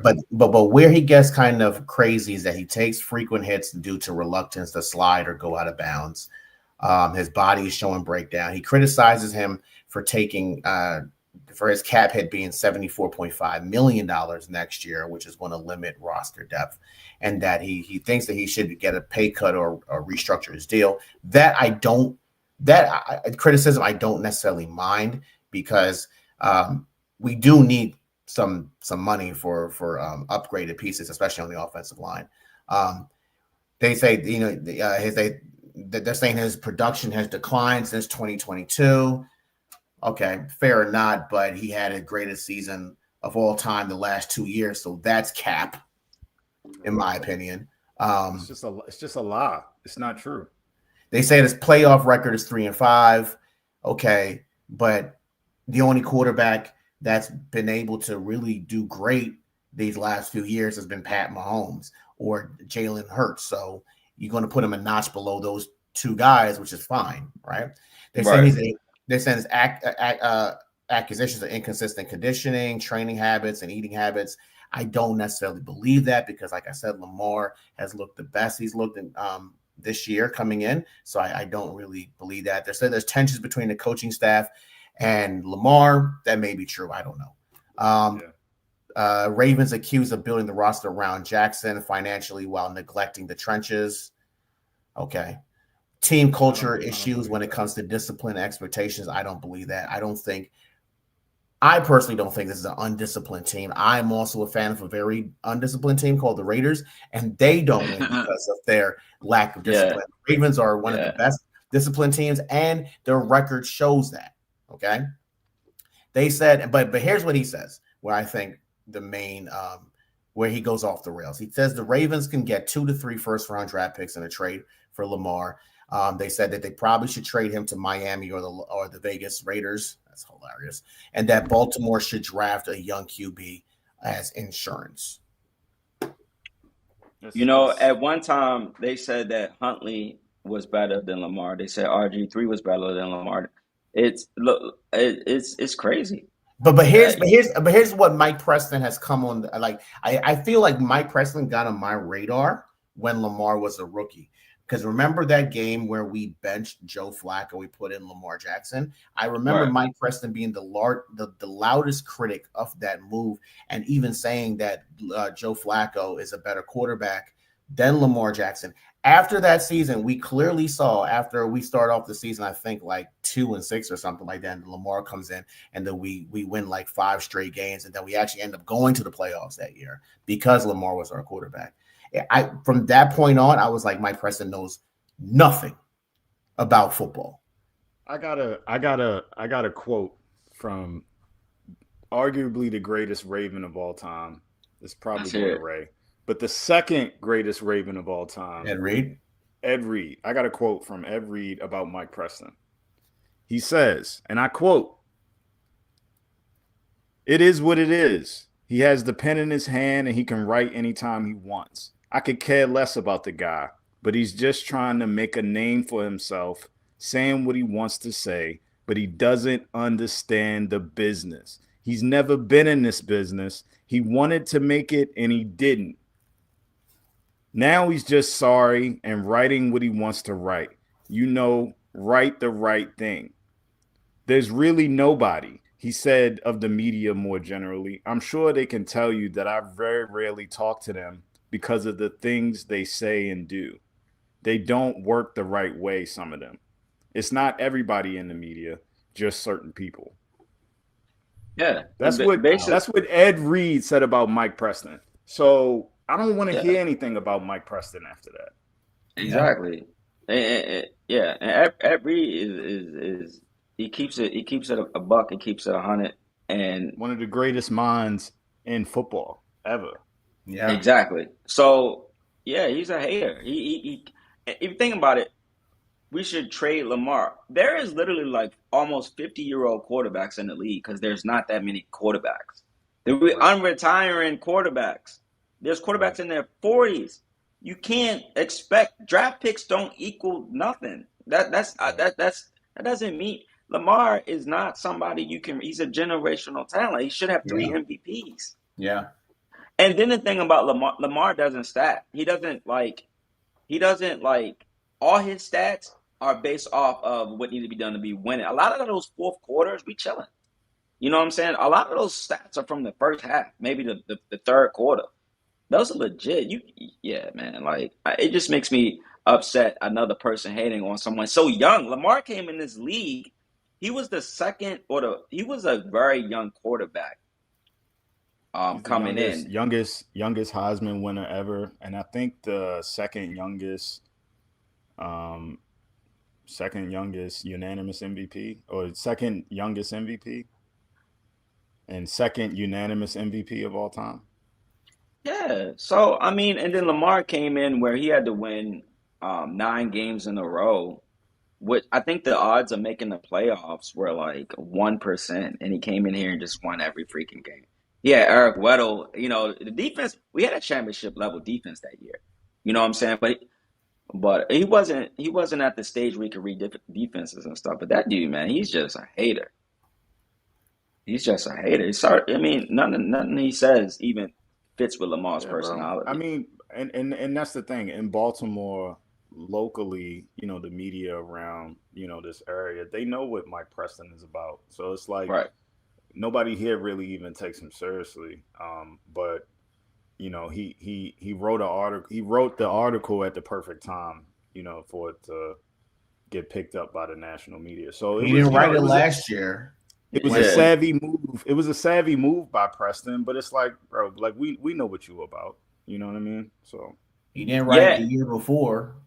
Yo, and it's crazy. Well, you can't write that stuff when they win it. So many people reposted it. Like, you can see, like, it's like, really?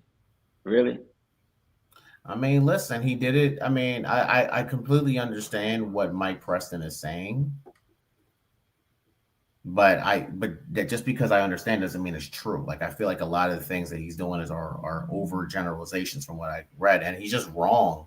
And he's been mostly wrong about Lamar since the day he stepped on the football field. The fact that he thought that Joe Flacco was a better quarterback than Lamar Jackson was incredible. Yeah. I mean, Joe Flacco, we started Joe Flacco for 2 or 3 straight seasons, and we were just ineffective. And we put Lamar in, and we started winning. Like, the guy doesn't know what he's talking about. Joe Flacco's game is built for the playoffs, because especially with that defense, because Joe Flacco, and that's why he can be able to beat Brady, is because they got the Joe Flacco game, to me, is playoffs, because he checks down, throws over the top. You give Flacco a tight end, a running game, and a defense, he can take you to the Super Bowl. What though? Right, but in the regular season, it's not you know what I'm saying? And that's the one thing that Lamar had to learn, is that you don't, and that's what Mahomes, how he beat us last year, is that, hey, let's see who makes a mistake. You know what I'm saying? Let's see if we could just run Ray Rice and throw it to Anquan Bolden and win a Super Bowl. You know what I'm saying? So sometimes in the postseason, you got to just play the conservative game and just try not to turn the ball over. And Brady mastered that. Because Brady didn't have no weapons. They wasn't about to light it up with, Julian Edelman and, Danny Amendola. So they had to play the short game, keep the game close, no mistakes. Yeah, and that's why they would battle. And Flacco would beat Brady alive if Belichick wasn't cheating, deflating footballs, no one outplays, having offensive linemen running routes and still, cheating. Changing the Ravens would have had back-to-back Super Bowls. Yeah. Yeah, man. But yeah, shout out to Flacco, man. on the Bengals, man. That's the best wide receiver talent he's ever had, throwing for almost 500 yards, 5 touchdowns, enjoying himself. So that's All right, next thing.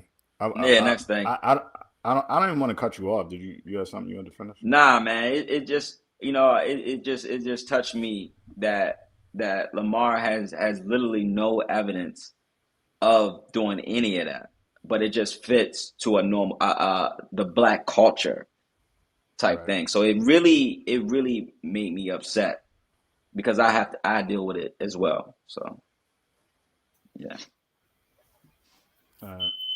So what was that? That was me. I don't know what that was. Okay. Cooking hot pockets. So the next thing, which is kind something. of a big deal. Should we pay Zay? Ooh, you know what? We need to pay Zay.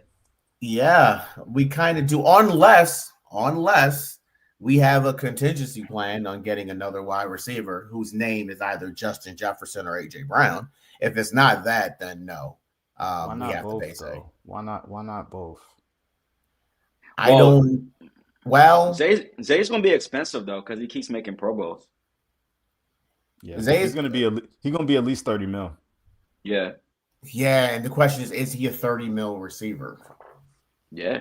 He's our 30 mil receiver. He ain't got is nobody else better than him. He is unguardable.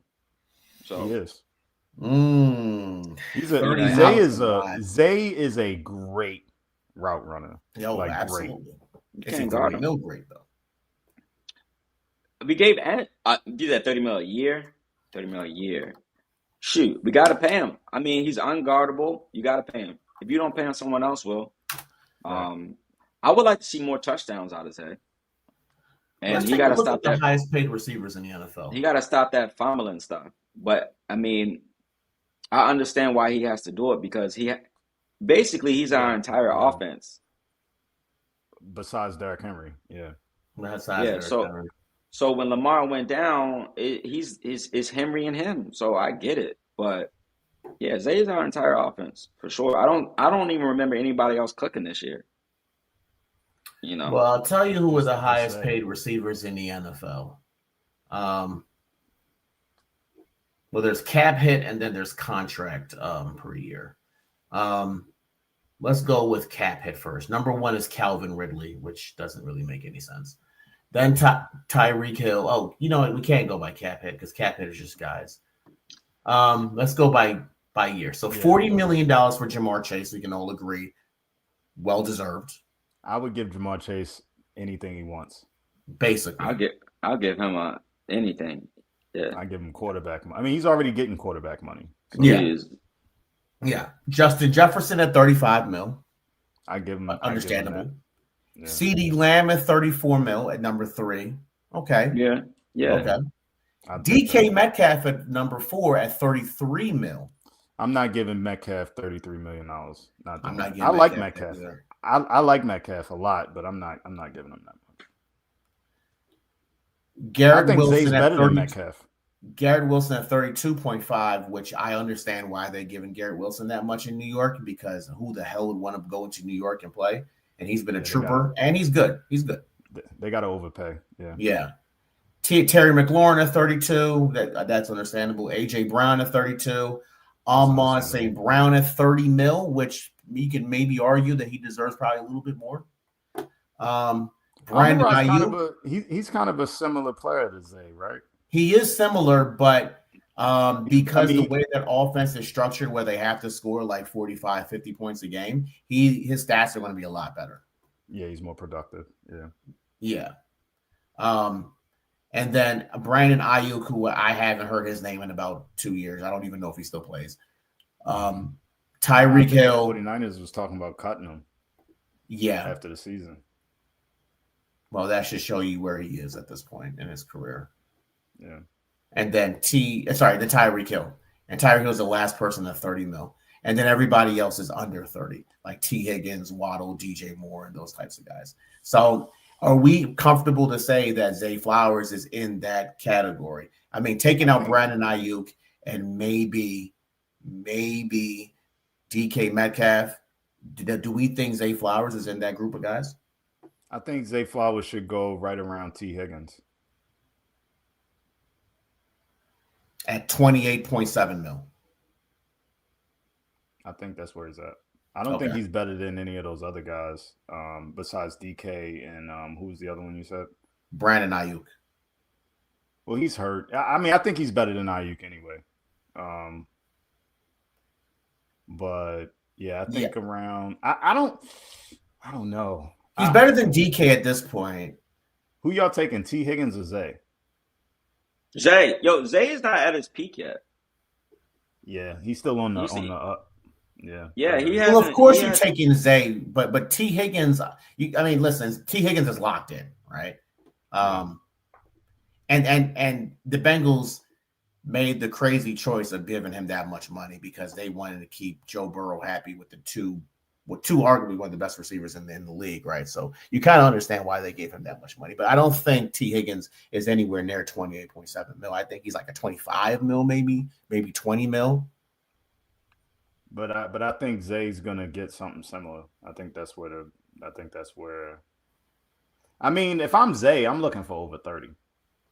If I'm Zay, if I'm the Ravens, I'm looking for between 25 and 30. That's where I think he's going to get something similar. Like so 30 mil here. Maybe we can restructure it and maybe front load it, but he's probably going to get as much as like 32 on some bum team that just desperately needs a receiver, kind of like what Garrett Wilson is getting in New York. So I can see Panthers, the Panthers will probably give him 32. The Panthers will definitely give him 32. The Raiders will probably give him 40. Right. Yes. Like, let's keep it real. I mean, so he can get the money somewhere else. Yeah, he can. 2 Pro Bowls in a row, 2,000 yard, two back-to-back 1,000-yard receiving years.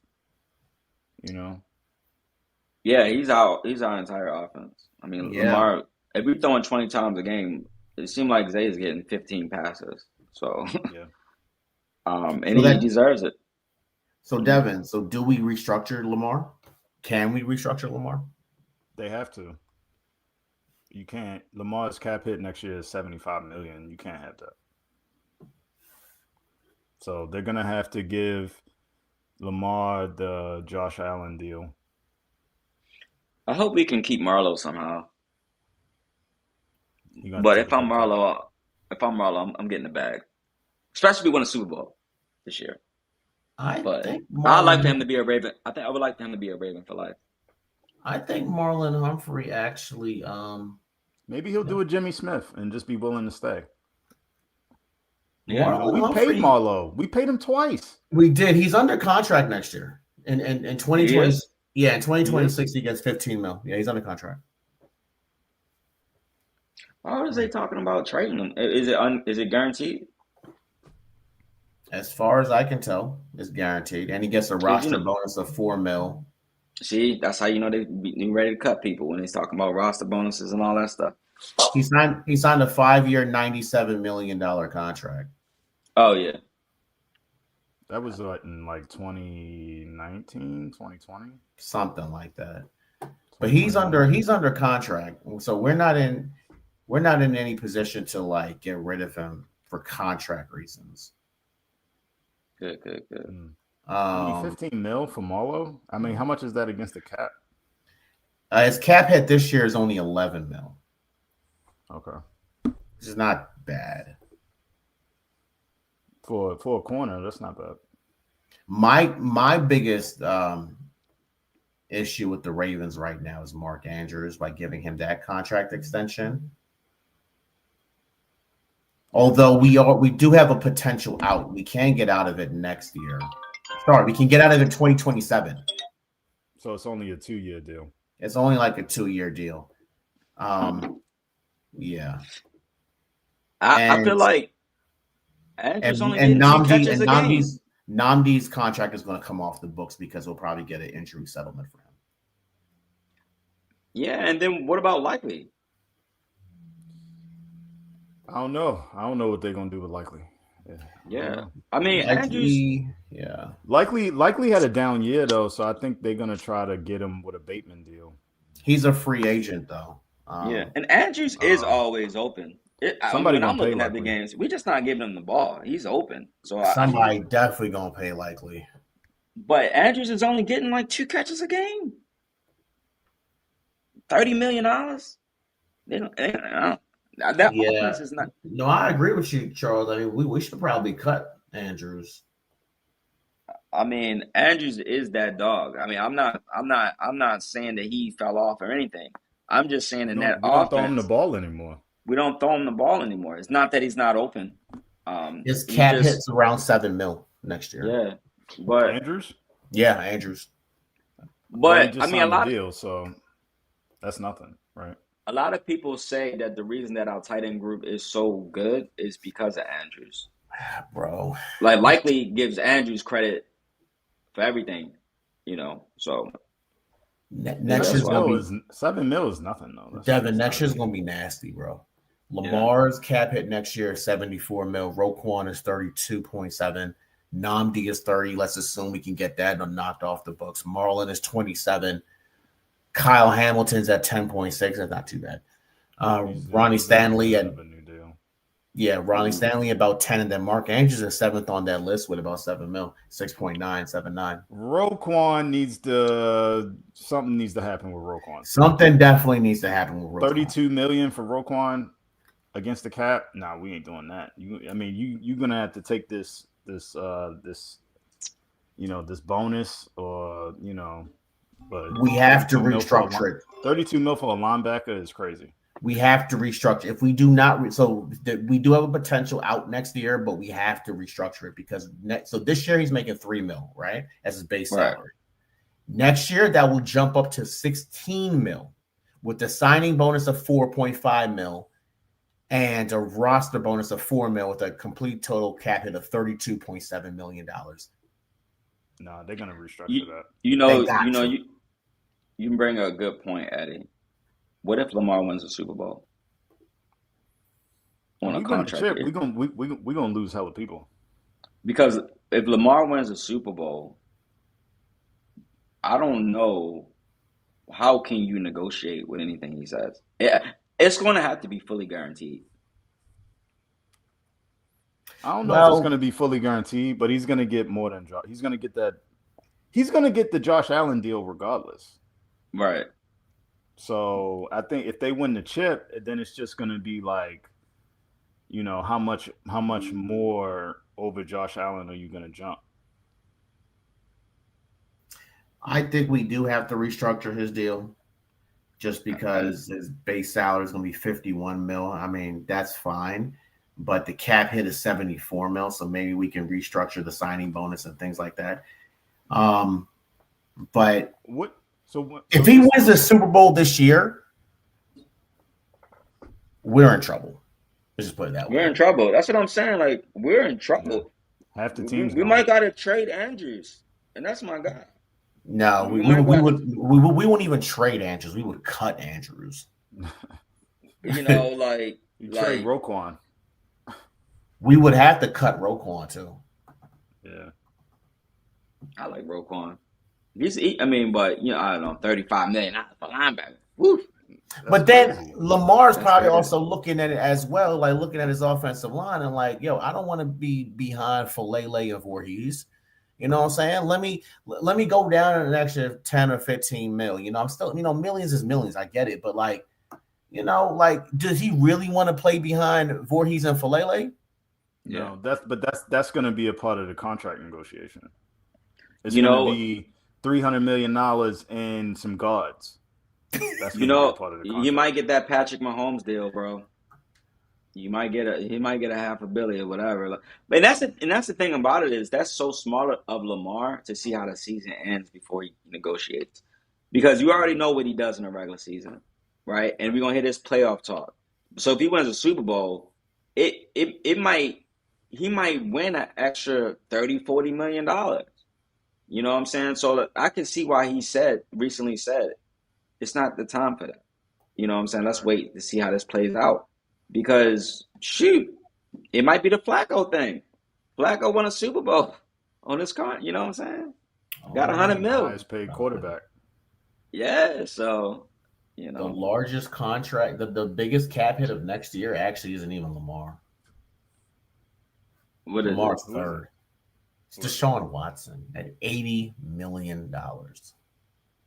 Bro, whoever Deshaun Watson's agent, his agent is the best. His agent represents like half the league. David Mugulagita. Yeah. Mulugeta. I need to hire Yo, this man to do my finances. Yeah, it's crazy. He reps a lot of people. They had Mayfield, you know, and I mean, I can understand the Browns. They haven't had a quarterback in like 20 years. They get these. They had number one draft pick after number one draft pick after number one draft pick. They like, yo, forget those draft picks. You can have them all. They don't work out for us. We got OBJ. We just need a daggone quarterback. You want $1 billion here? And this dude got hurt. We tired of losing. Damn. They tired of losing, bro. Like the Browns. I mean, if you think about it, if the Ravens were bad for 20 years, forget those draft picks. You know, we wanted a quarterback, but they had Mayfield. Browns been bad for 30 years, Bro. Yeah, yo, The Mayfield Browns are ball. about to pay this man $46 million in base salary next year, and then an extra $25 million. Yo, it's crazy. I follow him on Instagram. Him and his wife. Yo, him and his wife look so happy. They be on yachts. Bro, I'll be happy too. Yo, the ring she got on her finger, bro. They are in paradise. Shout out to them, yo. They live in a life of luxury. They stay on yachts, bro. Stay on yachts, yo. It's nice. Bro. You know what I'm saying? Like I ain't hating. Yo. You know, The Browns should have took the Eagles 3 first-round picks for Myles Garrett. They should have traded him, bro. They should have traded. The Eagles was about to give him 3 first-round picks for him. Which year was man. that? This was this offseason. Wow. I think it was before the trade deadline. It was this. Where did they get those? They got them picks from getting rid of that quarterback before Hurts. That would shoot. Nick Foles. Who was the quarterback? No, not Nick Foles. Nick Foles was the backup to. Oh, Carson Wentz. Is that where they got those first round picks from? I don't know how the Eagles keep, Yo, they got the best GM in football, yo. This dude's paying people in Bitcoin. Bro. I don't know how the Eagles do what they do. Yo, I don't know how do you even have 3 first-round picks to give up for Myles Garrett? Yo, they got the best GM in football, bro. I'm serious. I don't know how they do it. I'm looking at Deshaun Watson's contract, bro. Yo, and he was wondering why Bro, what are the Browns doing, dog? And nobody, hey, I understand it, man. If I was bad for 20 years and I'm like, yo, I can have a 25-year-old quarterback. Yeah, Take the I wasn't money. mad at them for going after Watson. I just thought it was dumb to give him a fully guaranteed contract. Like that was just stupid. Oh, I'm not mad at them for making the move, but I don't think you had to do all of that. Then Denzel Ward's cap hit is $32 million next year as well. Denzel Ward's really good though. He is good, and then you got Myles Garrett. Yo, if you had the Browns defense with the Bengals offense, that would be a squad unstoppable right Super Bowl. Yeah, that would be it. Bowl. That would be it, yo. They got to balance it out because the Bengals, they are offense, and you already know how the Browns is. So, which is what I'm saying, and both teams have a hard time playing the Steelers. So once the Steelers get rid of Tomlin, yeah, I'll be real with you. The Bengals are back to competing. Yeah. Do you think OBJ's done? Yeah, he got busted with steroids. So the fact that he, had to take the juice and still couldn't get on the field, yeah, he's done. I feel like he might get back on the Rams this year somehow. One injury away, OBJ. I think he's suspended, right? No, it's over with. I think it is over with, yeah. Oh, okay. I mean, the dude needed steroids. His daggone, he don't have a knee. Stem cells and steroids. I mean, how else you gonna fix it? He was on that stem cell therapy. Is Devontae Adams still hurt, or is he coming back? Devontae Adams is coming back at some point. He's coming back. Yeah, it's just a hamstring, I believe, and it was just yeah. But Devontae Adams is a touchdown machine, bro. God dang. Yeah, he was suspended for 6 games for PEDs. Yeah, how you get suspended? You're not even on a team. That's probably what he's thinking. Like that, I can't even heal up, and I'm not even on the team. Like, how did? I'm actually kind of. How did anybody even know? Yeah, I'm kind of confused by that too. They be testing free agents, like what? Yeah, that's kind of strange. Yo, you know what's crazy is that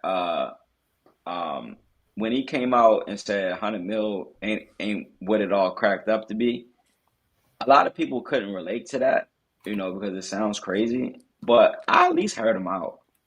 You know what I'm saying? Because taxes is taking 50, or 40. And then on that level, you got to have a cook, you got to have a chef, you got to have this, you got to have, I can see that. But also that backfired really bad for OBJ because you're like, yo, you complaining about $100 million. You know what I'm saying? Like we out here. I don't know what y'all thought about that, but I understood what he was saying. Well, what's interesting is that I believe he had converted his salary into Bitcoin at one point, right? Oh yeah. The Rams, was it the Ram salary? Yeah. Yeah, and when Bitcoin was like 120,000, he was like, "Yeah, remember that?" Because he had bought it at like 40, and everybody thought he was crazy. Yeah. Yeah. So I don't think he's broke by any means. He's just making a comment. I mean, he's starting to sell stuff. Yeah. So what? He sold those cleats. He's starting to, he has sitting on a lot of like very expensive items that he probably doesn't use anymore. It's probably super valuable, but he's starting to sell stuff. So he might not be like, what I'm saying? He might be sweating a little bit, but I mean, it's not like he was the face of the NFL. I'm sure he can just, get the money. I mean, he's like, he was the most popular player in the NFL for like, what, 5, 6, 7 years? Yeah, he can broadcast, talk, do whatever. He's still OBJ for sure. So he can get that money. Yeah, he's just selling some of his collectibles. There's no reports on him being broke or anything like that. No, it's no. He just said he was just explaining how he was actually explaining how athletes are not rich as you guys think because we have to live on that money the rest of our lives type thing. Yeah. Taxes and breaking it down. So the problem was he said that during the middle of the season when you're trying to get on a team. Yeah. You know what I mean? Teams don't want that. They don't want people talking. Yeah. Making headlines and stuff. So he kind of screwed himself over with that. It sucks being honest. It sucks being honest. You get hit. People love beautiful lies, man. Right. He's like, man, by the time you stunt and everything, people are like, stunt? You can afford to stunt. Yeah. Like, whoa. Am I just not supposed to have fun? OBJ, just keep lying, bro. Stop telling the truth. I would be like that. I could swear if I actually talk for a living, I'd be all messing up all my stuff, losing all my sponsorship. At least during the season. You know what I mean? Because I know he's trying to play and everything. So yeah. So do y'all want to do score predictions? Yeah, let's do it for Ravens Steelers. Let's do it. Man, we've been on this joint 2 hours. What I'm saying. This can be the last topic. All right. Your Charles, your predictions for you can talk about how you think the game flow is gonna go and whatnot, but what's your prediction for Sunday? Man. What's the weather gonna be? Remember, it's gonna be in Pittsburgh, so it's probably gonna be terrible. There's a lot of Ravens fans going to that game for sure. It's gonna be cold. It's probably gonna be cold. Well, right now it's 16 degrees. On Sunday, it's going to be 29 degrees as a high and 21 as a low. So expect also around 20 degrees. No snow, though, between then and now. I mean, I saw Lamar out there today with no sleeves on in 20-degree weather. So I think he's starting. It seems like Lamar is starting to get acclimated to playing in cold weather. Seems like it. I'm going 28-24 Ravens. I'm going 28-24 Ravens. 20-24. And I really don't want to give Pittsburgh 24 points, but I know it's going to be close. Yeah. What about you, Eddie? I don't see the score being that high. I see it maybe being that's tough.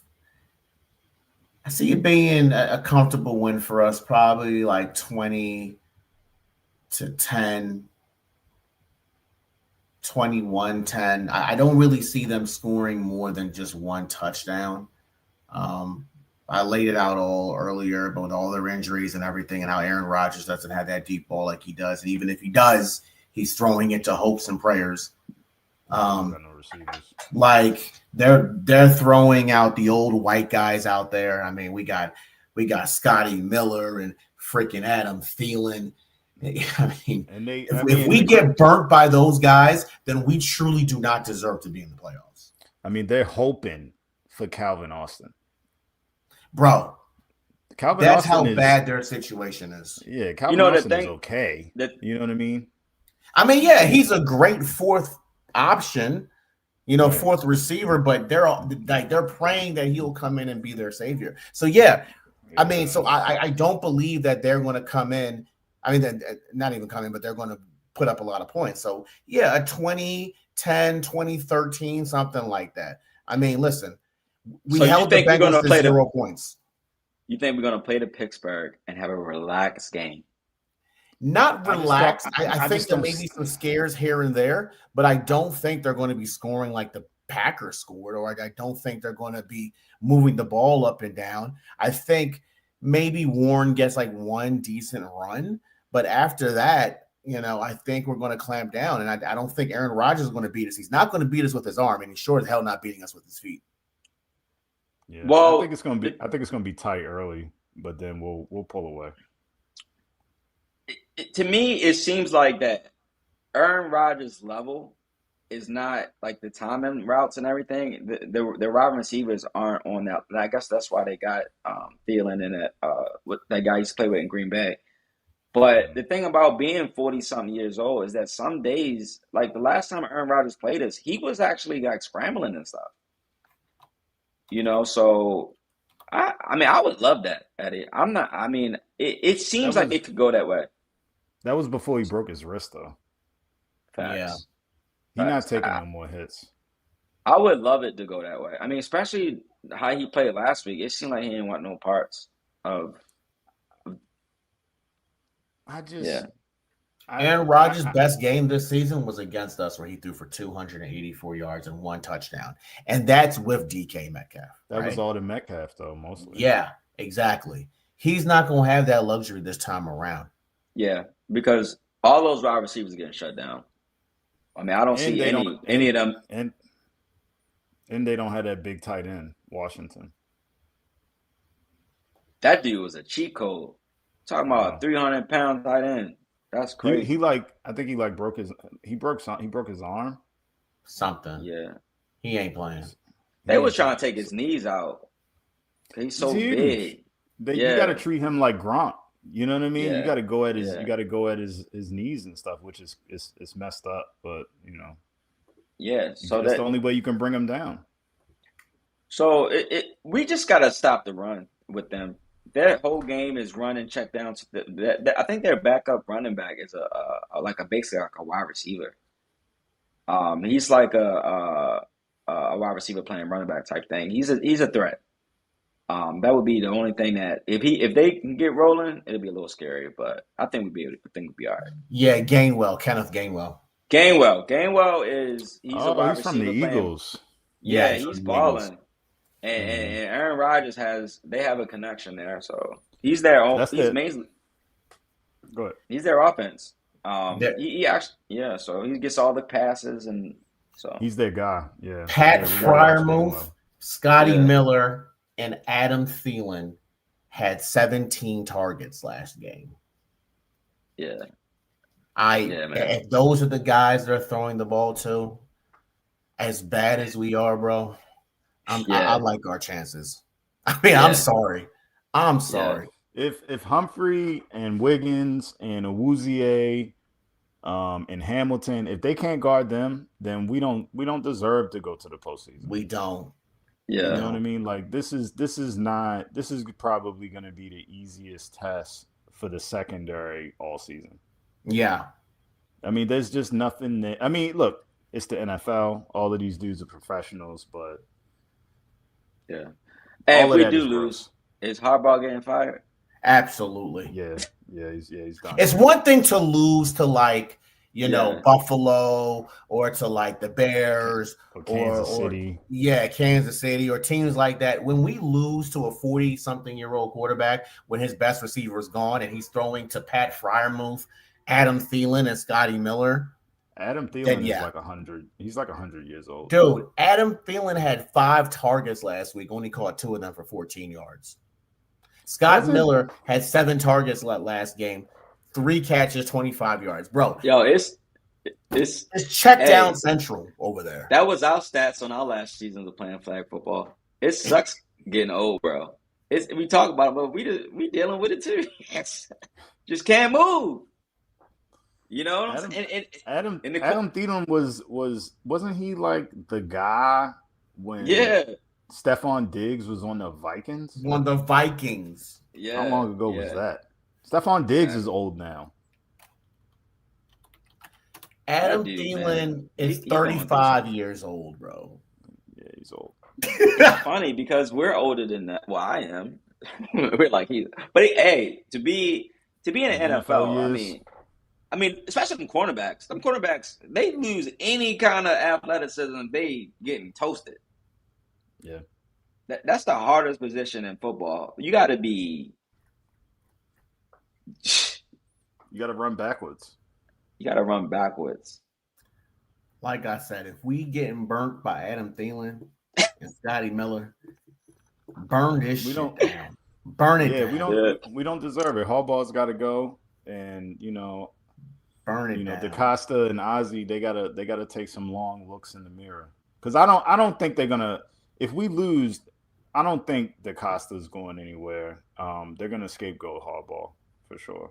Yeah. Yo, if we lose, I don't feel like listening to the media. I'm taking the media off this summer. Like, I don't feel like hearing it. If we lose, Lamar, he can't win the big game, I don't feel like hearing all that. I really don't. That's part of it, though. That's part of the game. It's part of it, for sure. They're calling it the hot seat bowl. So what's your prediction, Devin? I'm going 28-14 Ravens. 28-14 Ravens. I don't see Pittsburgh even. 14 is about 14-13. I'm being generous giving them 14, but I think that it's going to be Ravens Steelers for about the first quarter and a half. It's going to look like, oh man, this is a real back and forth game, and then by the time we get to the end of the second half, third quarter, I mean that should be when we pull away because they don't got the horses. They don't got the guys, you know what I mean? So I don't see how they're going to be able to score 20 or 14, really. So. Yep. So I agree. I was a little bit conservative. You know what I'm saying? I'm nervous about our kicker, man. We'll see. So. What's Tucker doing anyway? Trying to get a job. How's the best kicker ever? Kicking field goals at a local high school in Owens Mills. That's what he's doing. I mean, he was being. The teams were looking at him, but apparently he was getting beat in camp. It's a lot of good Well, pickers now around the I NFL. mean, didn't Yeah, Tucker win a Super Bowl with us his rookie year? Yeah, Yeah, I 2013, mean, he is old. I mean, I'm not saying 2012. he ain't old, but and the thing about it is his last year with us, he was missing some. Yeah, that's what really messed him up. He was missing. Yeah, He wasn't good his yeah. last year. And they said he was compensating from losing strength, as you get older. So maybe he is done. he's only 36 years old. I mean, he's not even the oldest guy in the league by far. Yeah. Mason 36 for a kicker Crosby is. still. Mason Crosby has to be in his 40s, I believe. But I know Tucker good for 50. Jeez, Oh, Mason Crosby's retired. Never mind. Who else is an old kicker? Hey, yo, you think we're going to steal your pass rusher from the Raiders? Oh, Max Crosby. He seemed like he's very unhappy. I Who mean, wouldn't be? I don't think there's anybody happy on that damn team at this Yeah. point. Yeah. Max Crosby would do a backflip if we traded for him, bro. The problem is, I don't think you can. I don't think the Raiders are going to trade him unless they get something crazy. And by something crazy, I mean 2 first-round picks. I give up 2 first-round picks for him. No. How old is he? How old is he? Oh, He's he's still like relatively young. 25, maybe. Yeah, he's still Actually young. 28. 28, sorry. Oh. Yeah, he's gonna. Yeah, that's. I mean, the thing about it is, if we win a Super Bowl, we're gonna need a lot of draft picks because everybody gonna cash out. I don't. Yeah. I don't know. I would rather, because we need pass rush, Right. but I'd rather use those 2 first to get AJ Brown or Justin Jefferson. Yo, you are trying to get Justin Jefferson, They Zay available. Flowers, and They Bateman as the available. 3. That'd be crazy. They available. Like when do Hall of Fame receivers become available like this? Where it's like you can call the team up and let's talk about it. They're gonna listen because the Vikings ain't going nowhere. They whiffed on the quarterback. They're not going nowhere. Call me crazy, but I won't be surprised. Again, if the Steelers lose, a lot of things are going to change. I think Aaron Rodgers may go on the Packers next year. You mean the They Vikings? were very close to signing him in the offseason. They were actually interested, and they backed out. You mean sort the of like Vikings, not the You Packers. mean the Vikings, right? The Vikings. Yeah, so I said, right? You said the Packers. No, you said the Packers. Sorry. The Vikings. Okay. The Vikings. I won't be surprised if he goes to the Vikings. Yeah, I can see that. Or Joe Flacco. Because Yeah. whatever they got going over there with the Minnesota Vikings, J.J. McCarthy is not the guy. They got a team that's ready to win. They just need a quarterback. And they're wasting time with that guy. I think he's a good backup for sure, but I mean, for him to have a wide receiver that's basically always open, I mean, come on. And you missing him. And that team has a defense, it has an offense, and it has a running back. So it's kind of like, and they got weapons. They got 2 good receivers. They got a good tight end. right. They got a pretty good defense. They got a Good running back, coordinator. Aaron Jones. Yeah, good running back. They just need a quarterback. They just need a quarterback. That's why Thielen was over there. He was like, "Yeah, let's run it." That's where Rodgers wanted to go. That's why he was waiting so long to sign with Pittsburgh, because he was trying to get to the Vikings. Yeah, Minnesota. Yeah. Yeah. Well, I would think that it's Flacco's last year, but it ain't that many. I think Flacco might be still valuable. I think the Bengals might be trying to sign him as a backup. Oh yeah, I mean, I think Flacco gonna be back next year. Oh, definitely, for sure. Quarterback play is so bad. You know what I mean? Like, that's crazy. Yeah. Flacco is still a top. How old is he? He got to be like 41, right? Yeah, 41, something like that. No, he's 40. He's turning 41 actually this month, January 16th. Yeah, and I mean, he was competing with Suggs, Ed Reed, and Ray Lewis, so no defense scares him ever. So like, No. He threw for 470 yards against Chicago. Bro, if the Colts brought back Phillip yeah. Rivers, the state of quarterbacking in NFL is at an all-time low. Yeah. Yo. Phillip Rivers looked like he didn't ate a whole, you know. I'm not trying to say the man is fat, but he looked like a dad at the grill. That's how I'll be looking. If I had $200 million, shoot. And he was still effective. Let's just put it that way. I know. Oh, he could read the defense and know what to do. It's just that he didn't have the arm strength. So, yeah, you're right for sure. But Flacco got the arm strength. It's still there. Flacco still got the arm strength. He got the arm strength. Yep. Yeah. All right, fellas, this was fun. Yeah. Shoot. No wonder we don't do this all the time. Yeah.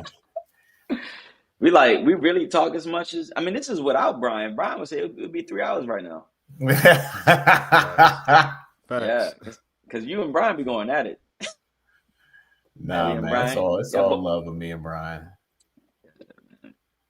Yeah, right. Brian be having his hot takes, but nah, Brian was good today. He was very He was very demure. Especially, I mean, for him to actually come on his actual birthday, I mean, that shows. So yeah, I know he was going to get his Justin Field hits in, but maybe next time. Yeah, for sure. All right, guys. All right, later. Later.